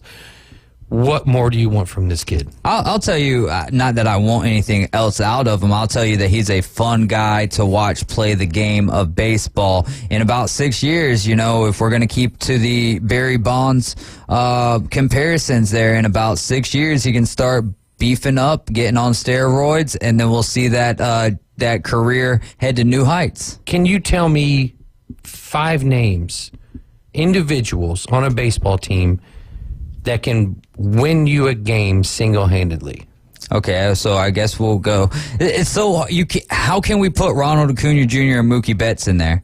just because they yes, they are players that can do that, right, but they're does surrounded Mookie get on first by and steal second and steal third? Ronnie does. Ronnie 100% right? does that. Right. Does he hit a home run and draw a walk in the same game where, and then that walk turns into a double? I'll say Ronnie's right there with him when it comes to that. You look at the pressure that, I mean, I wish I had the stat in front of me, but if you look at the amount of errors that the other team has made because of Ellie being on base or running to first, it's staggering. I watch them every night. And that is a game changer. And that's what people fail to recognize and understand about this young man, is that he is a one-man wrecking crew. When he is on, the Reds are going to win. And it's the same thing for Ronald Acuna, right? Betts has help. Ronnie's got help too, though. Ronnie has help too, but we do got to seen it recognize from Ronnie that. to where he's gone 3 for 5 with 2 home runs and 6 RBIs, and y'all win 6-5 because nobody else did anything. Also, I mean, O'Neal Cruz is a guy that I'd like to put into that conversation, but we haven't. Strikeouts. Yeah, I was about to say that, but we haven't really seen that out of him yet to this point. Let's go over to Coach Mike, who wants to chat with us about the Lynn Haven Raiders. Coach Mike, you're riding with the Afternoon Underdogs. What's going on, my friend? Hey, how you guys doing? We're doing great, man. How about yourself? I can't complain. I was just calling in. You know, we do the 8-on-8 travel football during the springtime, and we travel all around the state playing teams from everywhere. And my 13U team this year, which Michigan Eddie's son's been playing QB for me some with another quarterback, we actually made it to the Final Four at IMG here in about 2 weeks. We'll be playing for a state championship. So I just wanted to give them a shout-out. The boys, they really they played all over the place. We played at Derrick Henry's hometown field in Yulee. Ooh. We played in Orlando. We played in Kissimmee. We played all over the spring, and we've only got 1 loss on our record, and it looks like we're going to get our revenge game back at IMG in the championship for the state championship. So I just wanted to give them a shout out. They worked real hard on it, and we got boys from all over Panhandle, Graceville, just all over our area representing us, showing that there's talent in our area too. It's not just South Florida football, you know. Heck yeah, get down there and show them guys what you guys are made of. So how many games did it take? How many games did y'all play leading into this championship game? We played 8 games. We played 13. We played 7. We played 6 13U teams, and then we actually played up in 2 of the games so that we could get the boys a little extra rating. We played 14 to 15-year-olds and the next age group up. So we played a total of 8 games. And we'll play 2 more to get to the champion. We'll play 2 games at IMG to win a state championship. So it's semifinals and then the finals. Yes, sir. Yes, awesome, sir. Man. And that's going to be over there. Is that Orlando, right? Yeah, Bradenton actually is where IMG Academy is. The high school. They have big time facilities. Some of my boys, they've never even seen a field that nice or that big before, so it's going to be a great experience for them for sure. Yeah, that is going to be a lot of fun for you guys. Man, proud of the Lynn Haven Raiders, and I know that's does it make it tougher in the spring competing against baseball? I will. So last year was our first year doing it, and you could definitely tell that a lot of kids tend to do that. But this year, our program, last year we took about 30 kids. We had 2 teams, about 30 kids last year, and this year we were able to put together 3 teams, different age groups, and we had about 55 to 60 kids compete this year. So that I feel like it's growing because we offer the same. A lot of kids play travel baseball, not necessarily because they love baseball. It's because it's the cool thing to do, and they get to go on these trips, and they get to build these friendships, and it's a little different than the rec experience. It's more consistent. And now in the football world, we can offer them the same thing. And the great thing about the spring football is it's not as long of games, so it's not as much contact, and it's only 8 men on the field. So there's definitely a lot more wide open runs and stuff like that. So it gives them the experience, but also takes the contact out of it somewhat. So it's also very beneficial to the boys that are really trying to make a difference going into high school, like the boys at 13 or 13U team. We have probably 9 or 10 boys who will be playing high school ball next year. We are running a 2-quarterback system, actually, like Steve Spurrier and Eddie.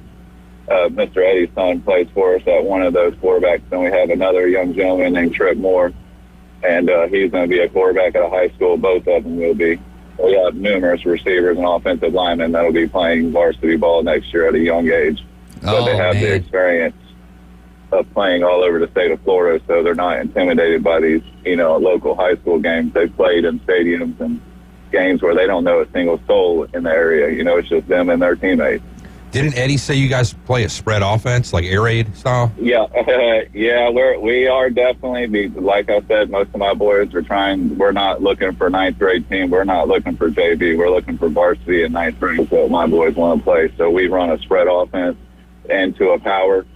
We like to go 5 wide, throw it downfield, and then we got some running backs that will hand the ball off to and definitely run some RPOs. But we're definitely not a normal youth team. We use high school terminology. We've worked with a few high schools to make sure that our offense is what translates to the next level. Very important to us that our boys are prepared. Like I said, I want my boys coming out of my program playing varsity, not JV. Now, last year, free agency in the NFL, the running backs didn't do, there's a lot of topic around the running back position. And this year they started to get paid a little bit more there from free agency, rather. Doesn't look like we're going to have a huge NFL draft class from the young kids. Now, I've just coached flag football this last year, but it's totally different for tackle football. Are you seeing some of these guys, like, in their decisions? Obviously, it's up to you, the coach, and where they're going to be playing, but when you conversate with them and ask them what position they'd like to play in the future, are you seeing guys more pick that quarterback, that wide receiver, rather than the running back these days? All right, so I will say it all depends on what offense your coach is running at the youth level. They tend to run a lot of wing tee and veer offense, so these kids still like to play the running back.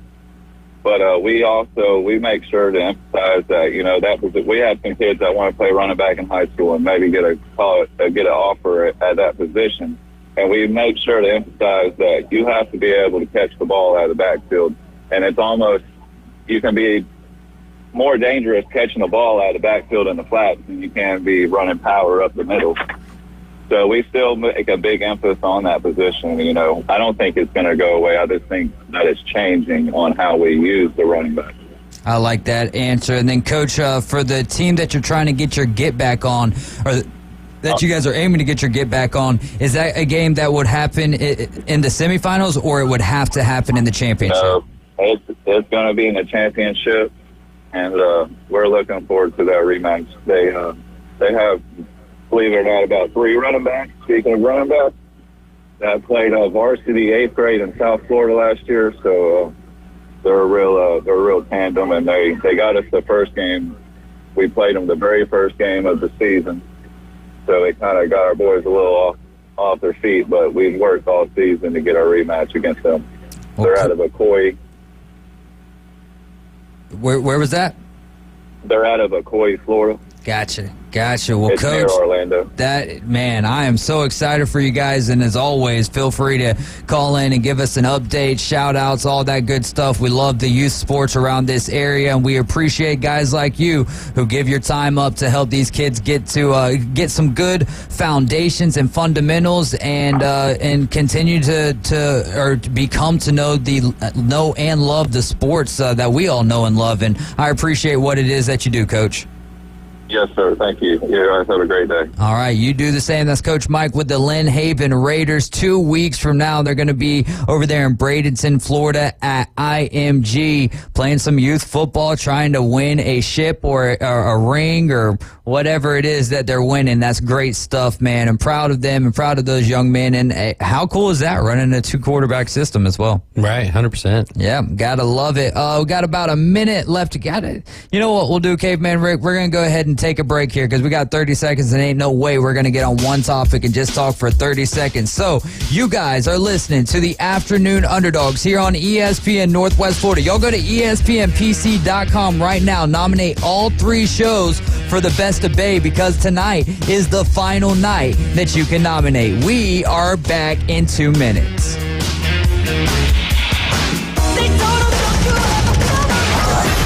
Attention, please. ESPN Northwest Florida reminds you it's the law. It's the law. When there's a double red flag, stay out of the water, stick your toes in the sand, grab a cold drink, and listen to live sports. Swung on, miss, strike 3. At 104.3 ESPN Northwest Florida. Double play! This is Joanna with ESPN Northwest Florida with your Wednesday's weather. Tonight there will be a very light wind, clear skies, and 66. Sunshine tomorrow morning, about the same at 79, and a wind coming out of the north-northwest around 3 miles per hour. In the afternoon and evening, mostly sunny and a gentle breeze right around 11 miles per hour with a high of 80. The same at 80 Friday, and we'll have mostly sunshine. This forecast is sponsored by Mid-South Lumber, the best little lumberyard in Panama City. Thank you for tuning into ESPN Northwest Florida. Rely on it. Los Rancheros has been doing it right for 20 years. Los Rancheros brings a top-shelf dining experience to you with the opening of their beautiful new building. Watch all college and pro games on Los Rancheros' 14 large-screen TVs with great drink specials daily from 2 to 5 and during all the games. Los Rancheros, the place for live sports and great food on 23rd Street between Jenks and Harrison. PCB Hobby, the beach's premier hobby store for sports cards, comics, coins, and trading card games. PCB Hobby carries the largest selection of boxes and packs from the latest releases of brands like Topps, Panini, Leaf, and more. Looking for a specific player or team? PCB Hobby has a wide assortment of raw and graded cards. They carry parallel rookie, game used, and autographed cards in both modern and vintage. Have a collection you want to sell? We buy, sell, and trade. PCB Hobby on Back Beach Road, just east of Florida Linen. Call 850-320-8388. Don't call it a podcast. Frequency modulation is a big step forward in radio. Broadcasting live from the world's most beautiful beaches. The Afternoon Underdogs on ESPN Northwest Florida. And we are back. My final segment of the afternoon here on the Afternoon Underdogs. I'm going to head to church, 570 Grace Avenue. If you guys want to come to the Most Excellent Way with me this evening, I'll be there at 6 o'clock or maybe shortly right after. I got to pick up my buddy Terry on the way this evening. But again, ESPNPC.com right now. Go click, I think it's Best Of, and then go nominate the Coach James Hale Show, the Inside Drive, and the Afternoon Underdogs for the Best of Bay and Best Radio Show / personality. And then when we get to vote in all of my Afternoon Underdogs family, we're voting for the Inside Drive and Ryan Mulvey at that point, man. Let's push them to the top. Let's see if we can get the whole city voting for Ryan Mulvey. That's the goal, right? That is the goal, man. Who has earned it more than he has? I mean, he fell out live on the air. To quote Dan Patrick, nobody. Yes, sir. Man, there's so many things I want to talk about in this final segment. One of them being the Bears announcing not too long ago that they have unveiled a $5 billion proposal for a new domed lakefront stadium. The plan is calling for $3.2 billion for the new stadium, plus an additional $1.5 billion in infrastructure. Kevin Warren, the Bears president, said this is not an easy project, but Chicago doesn't like easy, nor do they like winning. And who's paying for this? The city. Well, they want. They're asking for public funding to help make it happen now. Good luck. I mean, you're already a billionaire. Well, I don't know. This is the owner of the Bears. They're not like, their money came from being football owners. Most of these owners nowadays, they've made their money in like tech, real estate, oil, real retail world, like, the Waltons and stuff. So, I mean, they got income coming from other areas and revenue, where they've made money. So it might be a little different from them, but I just don't see, other cities flipping the bill on this stuff anymore. So the proposal calls for $2.025 billion from the Bears, $300 million from an NFL loan, and $900 million in bonds from the Illinois Sports Facilities Authority. The funding from the ISFA would involve extending bonds of the existing 2% hotel tax. If I'm the government in Chicago, which I'm glad I'm not, because oh my gosh, could not imagine having to be up there for that. But if I'm them, I go to the Bears and I say, look, you want us to contribute and chip in. Here's what we need from you. A chip. The next 5 years, Right. The next 5 years, you need to win 2 NFC North divisions. You need to make the postseason at least 3 of the next 5 years. And then until you do that, we're not even tabling this, or we're not even discussing it. Dude, how cool would that be, though, if cities acted retorted back like that? That would make sense. Act like you want to Do put a for winning us, product we'll on do the for you. field, and then we will back you. We will support you. Dude, we would have teams flying around cities like transfer portals. Like on You're basketball.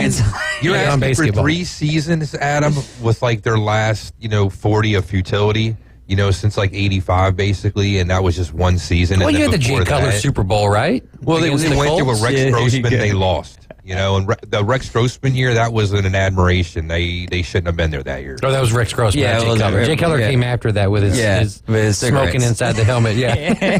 That was like Brian Urlacher, Rex Grossman. Yeah. What did you say that the Bears need to do again to be two able to- divisions, 2 division titles in the next 5 years, and go to the postseason at least 3 of those 5. So win 2, and you're going right, and then just be a wild card on one of the third. And Kevin And one Warren of will the be three. like, I can't do that for you, but we can do 5 number 1 overall draft picks for the next 5 years. Then they accomplish that feat, they cash in, they get their stadium, and then they're nothing again for the next 50 years. Yeah, but they got that stadium, though. They've already started to build the structure of the team to where you have a winning culture, so it's a little easier to propagate that. Waterfront, nice. Like if you have windows and like you're looking out on the view, a waterfront stadium, who cares if it's on the water?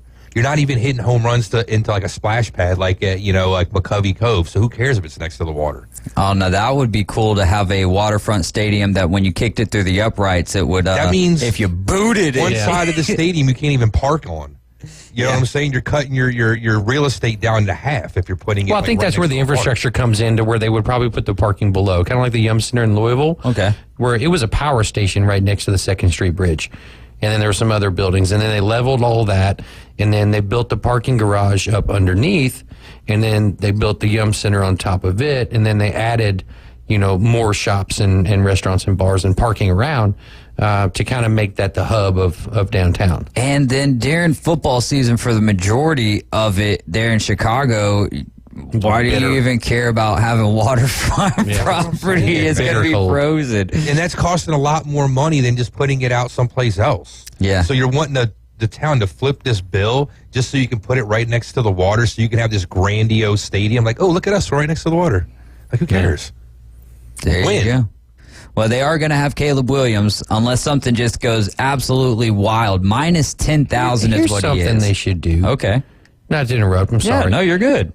The White Sox have been asking for a new stadium in Chicago, but there's nowhere to put them, right? Oh, yes. Bring it Team back. up with the White Sox, have the Bears and the White Sox owners get together, propose a multi-use stadium right there on the water if that's where they want it, and call it a day. Now you've got money being contributed from both franchises. Maybe you're no longer a Southsider, but guess what? You got a new stadium. That's what I was going to say. They're South Side, though, and the Cubs are North Side. Wouldn't that contradict, too? You got to move on eventually, right? I mean, I So feel then you. you've got all 3 of the teams in the same Let's go. side. Let's go. All right. I don't know. Imagine you're in Chicago for a weekend and you got a Cubs game at noon, and then you've got a night game with the White Sox at like 5:30, 6 o'clock. Yeah, but that I'd be would down. require Let's them go. being on Sunday Night Baseball, which just doesn't happen very much for the White Sox. No, right but I'm now. just saying, like, but how if they got a awesome would new that be, stadium, though? How awesome would that be, though? Oh yeah, no, I mean it would be great. Like the Atlanta Falcons and the Braves over here. Mm-hmm. If the beginning of the NBA season, you can get a trifecta in over there with the Braves, Hawks, and There was a trend there for a while where new stadiums and arenas that were being built, most of these towns and most of these teams were getting a championship within a handful of years of building these new stadiums, too. There you go. And if they're not getting that, they're at least getting a Super Bowl within the next 10 years. Not as far as winning it, but being able to host the Super Bowl. Yeah, that's a great point. And I would love to see, man, we were talking about this the other day, football games being played on a baseball field. I don't think we were talking about it on the show, but, the old Pro Players Stadium, the Oakland Coliseum was one as well. I Veterans just Stadium missed used that. to be that way with the Eagles Riverfront, and the Cincinnati. Phillies. Yeah. I miss seeing the guys getting, playing, especially the away team wearing the white jerseys and just being absolutely muddified. And if it's raining, like the game of football really just, it takes on a whole different form whenever you get to playing on a baseball field. Paul Skeens has been having a heck of a run over there in AAA I believe he's pitching for the Indianapolis Indians, right? He's phenomenal. Yeah, he's allowed his first run today in AAA. He's got up to 17 innings pitched, an ERA of .53, which he just got all of those points right there today. And he's got 34 strikeouts in 5 starts. How much longer until the Pittsburgh Pirates, who started out extremely hot and have watched that disappear, watched all of those wins essentially disappear. How long before Paul Skeens is pitching for the Pirates? Well, I stopped by PCB Hobby on the way here, and I was talking with Brian, and Brian Haddad, and he and I were talking, and I said, you can't waste his arm and his innings in the minor leagues anymore. It's not like the Pittsburgh Pirates are completely out of it. They're above 500 still, right? They're still playing winning baseball. That Winnable division. The NL Central is completely wide open as of right now. Would you say that the NL Central is better than what people were giving it credit for at the beginning of the season? I would. I mean, did you think that the Brewers are going to be a top 5 scoring team in the league right now? I didn't. Yet. Right. I mean, they've always been known for their pitching, but the fact that their offense is putting up like 7.5 runs is ridiculous. The Cubs are good. They just lost Bellinger, but they called PCA back up, who was hitting 200 in AAA in Iowa. But, wow. But they had to call him back up because they needed an outfielder.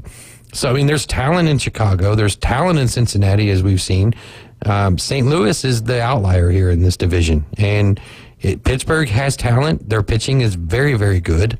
So adding somebody like Paul Skeens, not only does that inject some energy and some life into your team, but also into your city.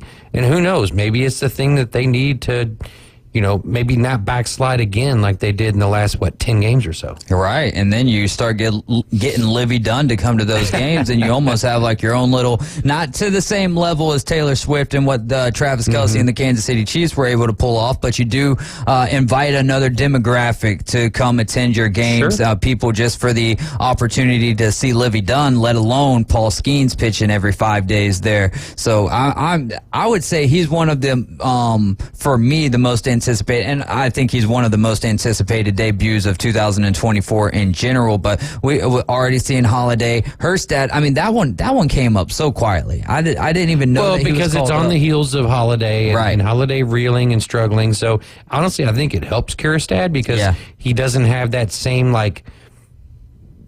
emphasis on the start to his career that Holiday did. So if Kjerstad comes up and he just hits 250. This world's better. Look what Holiday's doing, right? So anything above that, I think, is just bonus. But yeah, you're right. I mean, there's so much talent. We're still anticipating James Wood for Washington, Dylan Cruz for Washington, Robert Hassel for Washington. They're just manipulating clocks. Is all they're doing. Which there's. In a team in that situation, I guess it's not. You hate to see the clock manipulation. But what are they going? Where are they going this year? Right, exactly. And especially in that division. Yeah. Right, it's just not going to happen. You've got a situation in Atlanta, right? You've got A.J. Smith-Shawver.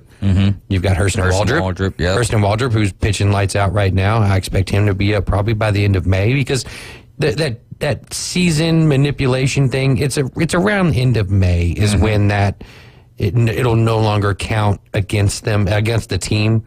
You know what I mean? So it's kind of like when Ellie came up, I think May 23rd last year, May 22nd, somewhere around there. It didn't really start his clock. So it didn't affect his service time. So you'll start seeing toward the end of May some of these kids coming up. And you're right. There's been some absolute studs come up, and they're going to continue to come. LSU Jeff texting in saying 4 of the 5 NL Central teams have played majority of their games on the road as well. So that's another shining spot for the records. I think the only one of the teams in the Central are under 500, that being the St. Louis Cardinals. Very impressive stuff there. Did y'all see anything from the San Francisco Giants game last night? Camilo Doval? No, I didn't see him. Okay, so it really has nothing to do with his... Oh, is this where the lights went out on him? Yeah, so he's in the middle of throwing a pitch in the bullpen, getting ready to come out onto the field, and as soon as he throws the pitch, the lights go out. And who's the first person that you think of when a situation like that happens? Bullpen catcher. The bullpen catcher, which is Alex Berg. He's 36. He was preparing to catch that. Luckily, it was a four-seamer and not a sinker because he didn't have on a chest protector. All he had on was a face mask. But, yeah, they've got a new entrance for Doval there. And I guess they hadn't ran through how they were going to do everything. But so Berg had to end up trying to catch the ball in the dark. He did because it was a fastball. Then he said he ended up getting like 40 to 50 texts from his buddies checking on him like, hey, dude, are you okay? Marco Nicola, who oversees the new light show, apologized to Berg on the field prior to the game, prior to Tuesday's game. I think they mean Wednesday's game in this article, and gave him a headlamp and a gift card for his troubles. Berg said he's still a fan of the entrance, and the Giants are going to be working with the ballpark operations group to establish new guidelines and make sure they can avoid more near misses in the future. And I meant to have this audio pulled up, but in the LSU game, I believe it was last night, Tommy White hit a tank, and it was 109 miles an hour, and the LSU fan who tried to catch it missed it, and it hit him right in the head. Yeah. He had a glove, too, and it hit him right in the head, gave him a good old goose egg, as he said. I wanted to have that audio pulled up for you today, Caveman Rick, but just didn't get around to it. That was interesting stuff. And then Shohei Ohtani, 118.7 off the bat exit velo, hardest hit home run by a Dodger since StatCast started tracking data in 2015. And it was also the hardest hit homer of Ohtani's career and the 12th hardest by any player since 2015. I mean, 118 miles an hour off the bat, with backspin as well. As that's what Dave Roberts and some of the Max Muncy, I believe, said as well. Just, that guy, do you think there's an opportunity for Shohei Ohtani to win the NL MVP this year and not even do any pitching? 100%. Think about this, right? So for the vast majority of his career in the majors, he's had to focus not only on his hitting but also his pitching. Right, so when you're pitching, you've got your bullpen sessions, you've got your stretches, you've got your one-on-one work with your pitching coach, things like that. It takes time away from hitting, right? Mm-hmm. We're now seeing a Shohei Ohtani where everything he does is hitting because he doesn't have fielding practice. Right. He is a DH. So all he has to do is focus on his hitting, right? That's scary. That's a scary, scary thought, and we're seeing it right now. The dude is on absolute fire. And it's watching Shohei swing a bat is absolutely phenomenal because it's not a big swing, right? It's not the Ken Griffey Jr. big looping beautiful swing, right? It's more a samurai. It's quick, concise. Yeah, he's got that big butt, and he uses his hips. Yeah, and goodness gracious, he's unreal. Yes, sir, man. He absolutely is unreal. Your Atlanta Braves tonight right here on ESPN Northwest Florida. 6 o'clock coverage starts right after the Afternoon Underdogs. 6:20 first pitch. Sixto Sanchez is going for the Braves. Is going for the Miami Marlins, and you will have Reynaldo Lopez going for the Atlanta Braves. What are you guys going to talk about here in this next segment? Probably some more baseball. More baseball, all right. And if y'all, I think one of the questions I would like to hear you guys talk about whenever I'm on the way would be J.J. McCarthy or Drake May. Okay, so bring up some NFL draft. Yeah. I got you. Yeah, maybe start with that if you guys want to. But again, it's your show from here on out. I'm going to go ahead and end the show. And hand it off to my guys. AG, as always, man, it's a lot of fun. Caveman Rick, as always, on Tuesdays and Wednesdays. Great to have you in the building with us. You guys are riding with the Afternoon Underdogs. This is ESPN Northwest Florida. Just remember, Jesus loves you, and so do I. Y'all have a great day. I'll see you tomorrow. Keep it locked in here with AG and Caveman Rick.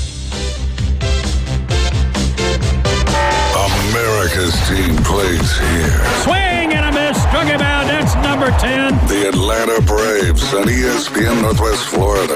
Charlie Morton, Max Fried, and Chris Sale lead the Braves' dominant pitching rotation. That's 18 up, 18 down. Sponsored by Panama City Toyota, Ellis Agency Insurance, Bestway Portable Buildings, PCB Hobby, and ESPN Northwest Florida. Got him swinging, strike 3. The road is yours, so let your spring adventures begin and discover the new Kia at Bill Bird Kia. Stop by today and check out our 2024 SUV family and take a test drive. See all the new features that elevate any adventure.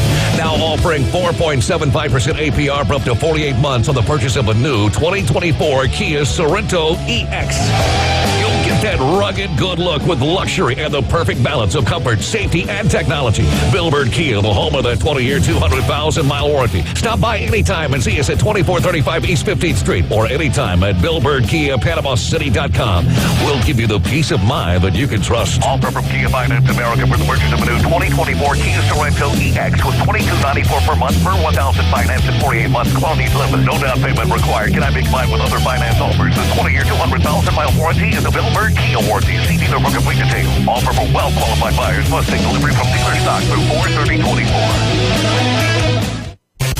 The Atlanta Braves are back with a loaded roster of young talent and some new faces in the A. It's going to be another wild season. 1-1 launched deep down the left field line. This might get out of here. Say goodbye to that one. Tonight, don't miss a minute of Atlanta Braves baseball as the Braves take on division rivals, the Miami Marlins, live from Truist Park. Coverage starts at 6 right after the Afternoon Underdogs. First pitch, 6:20. Your home for the Braves, ESPN Northwest Florida. He listens to Post Malone. He drives a Honda with ground effects and has Pennsylvania tattooed on his right tricep. Looking at a bad man. David Hayes is part of the Afternoon Underdogs. 104.3 ESPN Northwest Florida. And we are back for our final segment right here on ESPN Northwest Florida, 104.3 in Panama City, 101.9 in Port St. Joe. Do not forget to make sure you check out the Best of Bay and nominate both or all three, the Coach James Hale Show, the Inside Drive with Ryan Mulvey, and of course our show here, the Afternoon Underdogs. We are live and local right here on ESPN Northwest Florida. I am AG Adam Goff along with Caveman Rick as Dave has left the building. And so, Rick, big day tomorrow of sports, right? NFL Draft, first round. Yes, sir. Number 1 and number 2, pretty much foregone conclusions with Williams and Daniels. Probably so, yeah. Right? Number 3, if you're the Patriots, do you Drake May, J.J. McCarthy, or do you trade back? I say trade. They have too many holes to fill, I think. I think at 3, I mean, yeah, you can take a quarterback, but with all the holes you have to fill, I mean, do you really want to get a quarterback now, throw somebody out there that might end up, either getting hurt or have their confidence, ruined because, there's not a lot of weapons for that team. They're not going to do so hot and then waste that draft pick. So I say move back, get some more picks and, get that quarterback maybe like next year after you build around the rest of the team. Well, and then Mayo's the coach, right? Yeah. No more Bill Belichick up there.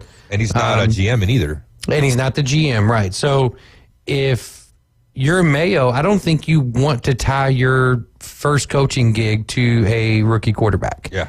You know what I mean? Because if that rookie quarterback goes down, you're more than likely going down with him, if not before. Right. And plus, you're following somebody like Belichick. How tough is that? 100%, right? He's a legend. And I think if you don't take a quarterback at number 3 overall, I think you kind of give yourself a little bit more leeway.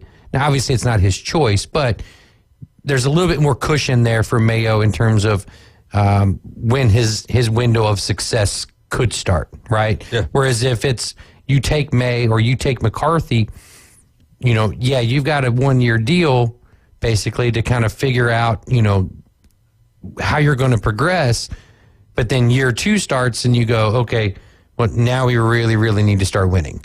Whereas you can kind of push that back a little bit if you're able to trade out. Now, if you have to take a quarterback, are you taking May or are you taking McCarthy? If I had to take one of the two, I guess if you were picking the Patriots at number 3 then, that's a tough one, man. I guess there's a lot of hype on J.J. McCarthy, but, I mean, all the talk for the last couple of years has been like how May is kind of ready to come out. So I would think he's probably the better prospect of the two. So I think you got to go with the best available and take Drake May. Yeah, and there's a lot of talk right now with, May's regression last year at North Carolina from the previous year. Yeah, but they're always going to poke holes in your game the longer you're in college. 100%. And there's a lot of folks that say that, McCarthy was propped up by the talent that was around him. He was in a run-first offense.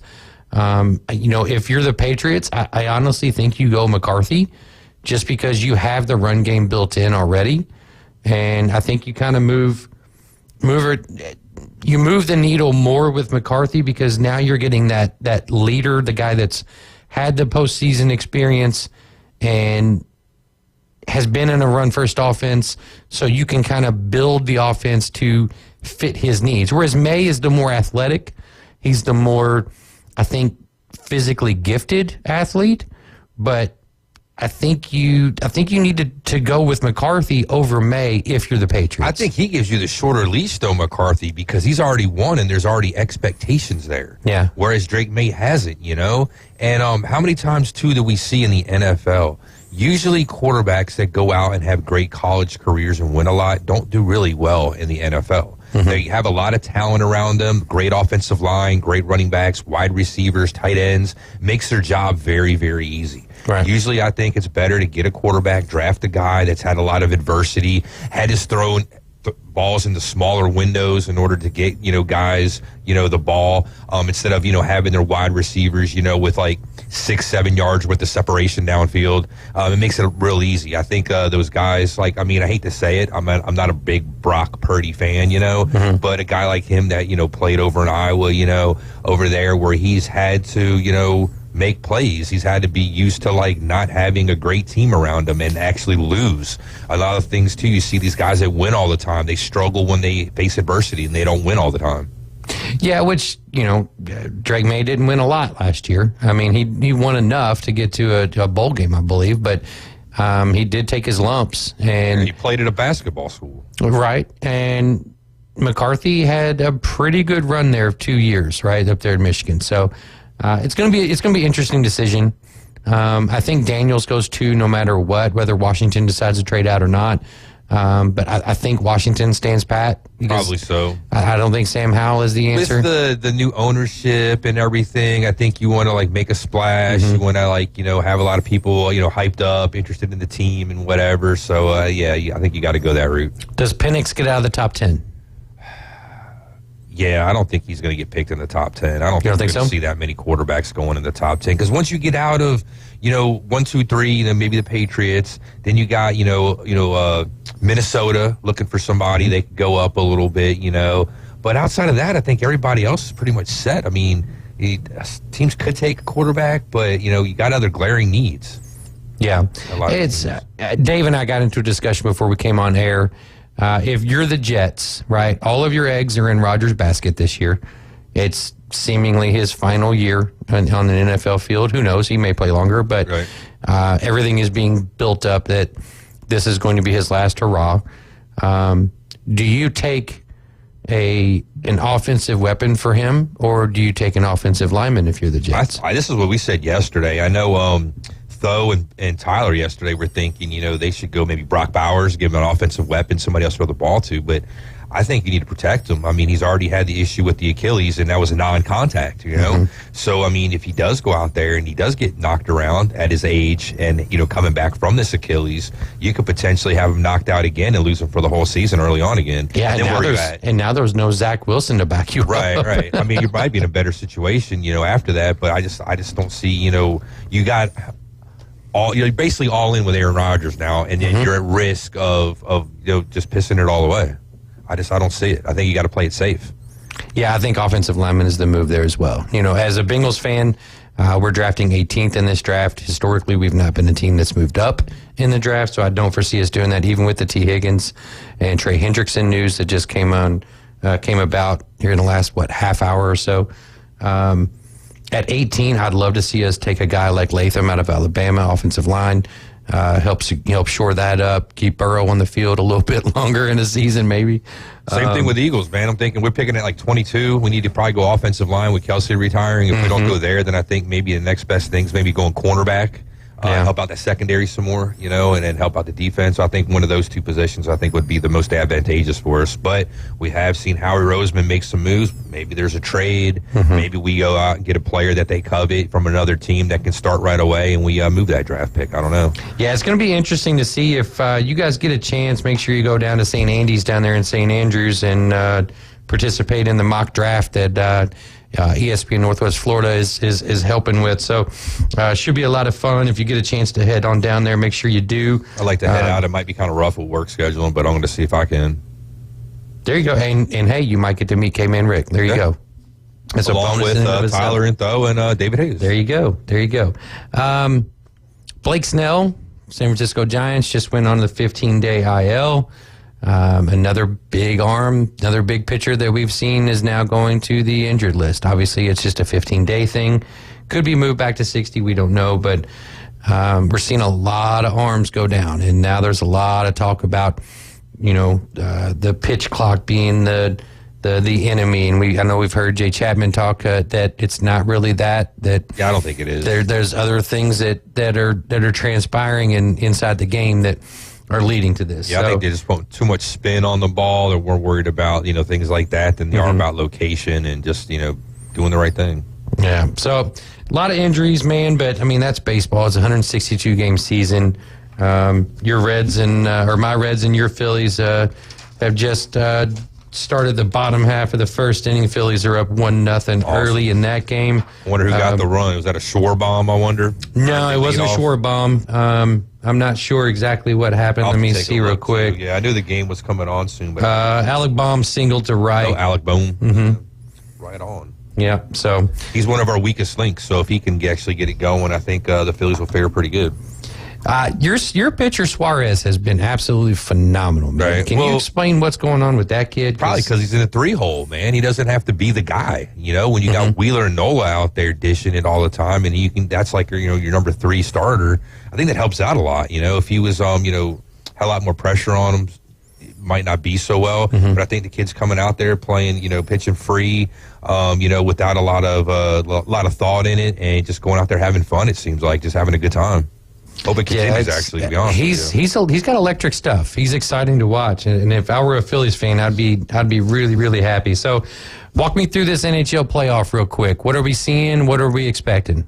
We're seeing right now a lot of goals. We're seeing a lot of crazy stuff going on. A lot of games going one way to start out with, like that was it the Islanders game the other night. They went up 3 goals really quick against the Carolina Hurricanes. Carolina Hurricanes battled back. They ended up beating them. I believe it was 5-3. They got 3 goals pretty quick in that third period. So, like, crazy stuff going on there. You got series going on out west, with, like, what is it, L.A. and Edmonton scoring some goals. You have the Winnipeg series along with, who are they playing? Is it Dallas? That's got a lot of goals going on in that one. I'm just kind of, I don't want to say I want to see some, I don't say consistency. I don't think that's the right word, because things have kind of been all over the place, to be honest with you. I think the only series that's actually kind of maybe going the way we kind of thought it might have been like, I don't want to say Tampa, Florida, because Florida is up 2-0. But the way those games have gone between those two teams, I think that one's probably the most what everybody was going to see or thinking that they were going to see when all these playoff series started. New York's been playing pretty well, too. The Rangers, I got them moving on in this series as well. Boston, they kind of crazy that they're, tied in that series with the Toronto Maple Leafs right now, too. So, a lot of good stuff going on. You had the Rangers. Yeah, the Rangers beat the Capitals last night 4-3. Panthers taking down Dave's Lightning 3-2 in overtime. Avalanche over the Winnipeg Jets 5-2. Nashville Predators 4-1 over the Canucks. Tonight you've got the Bruins and Maple Leafs. That's in game 3 there. Who's leading that one? And which one? Bruins, Maple Leafs. I believe that one's tied. 1-1, I believe. 1-1, okay. And then you've got game 2 coming up with the Golden Knights and the Stars. And then the Kings and Oilers are your last matchup for tonight. So a lot of stuff going on this time of year. It's exciting. Would you rather have an April like we have right now, April, early May, or would you rather have like October? For sports? Yes. I'd have to this is tough. I'd probably just say October maybe because of football. You got, hockey's just kicking off. Football season's going on. Baseball playoffs are there.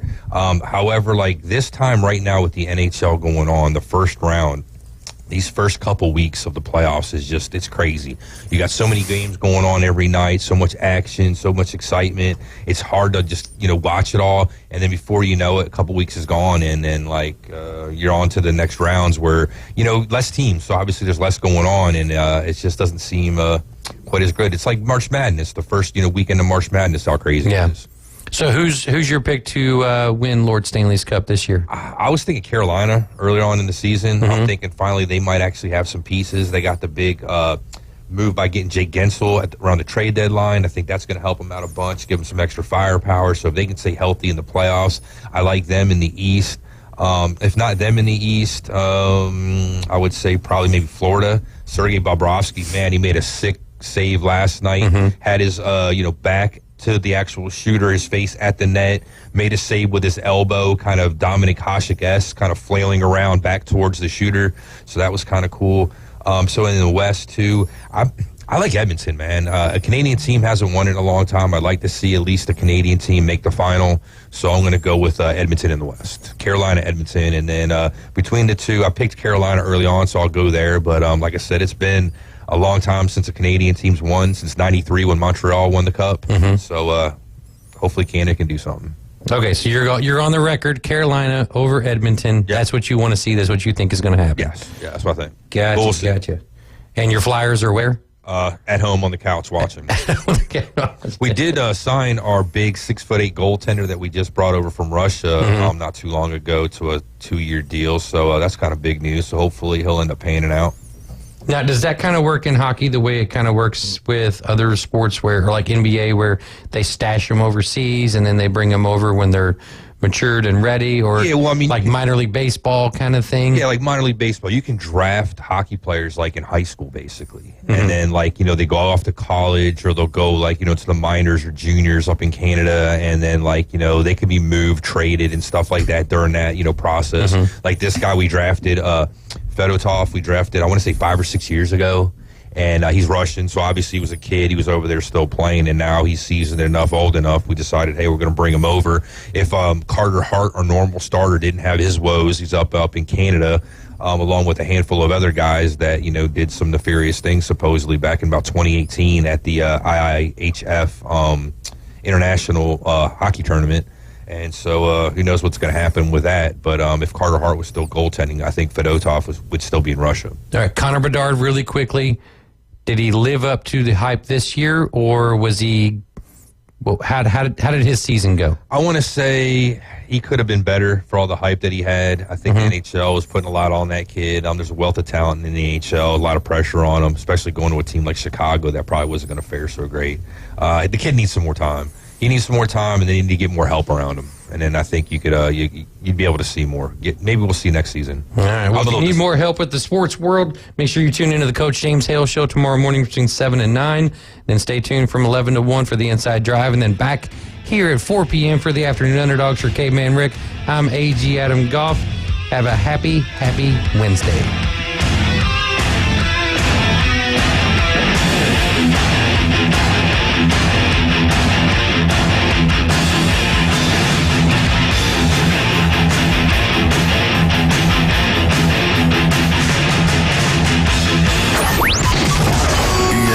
Northwest Florida.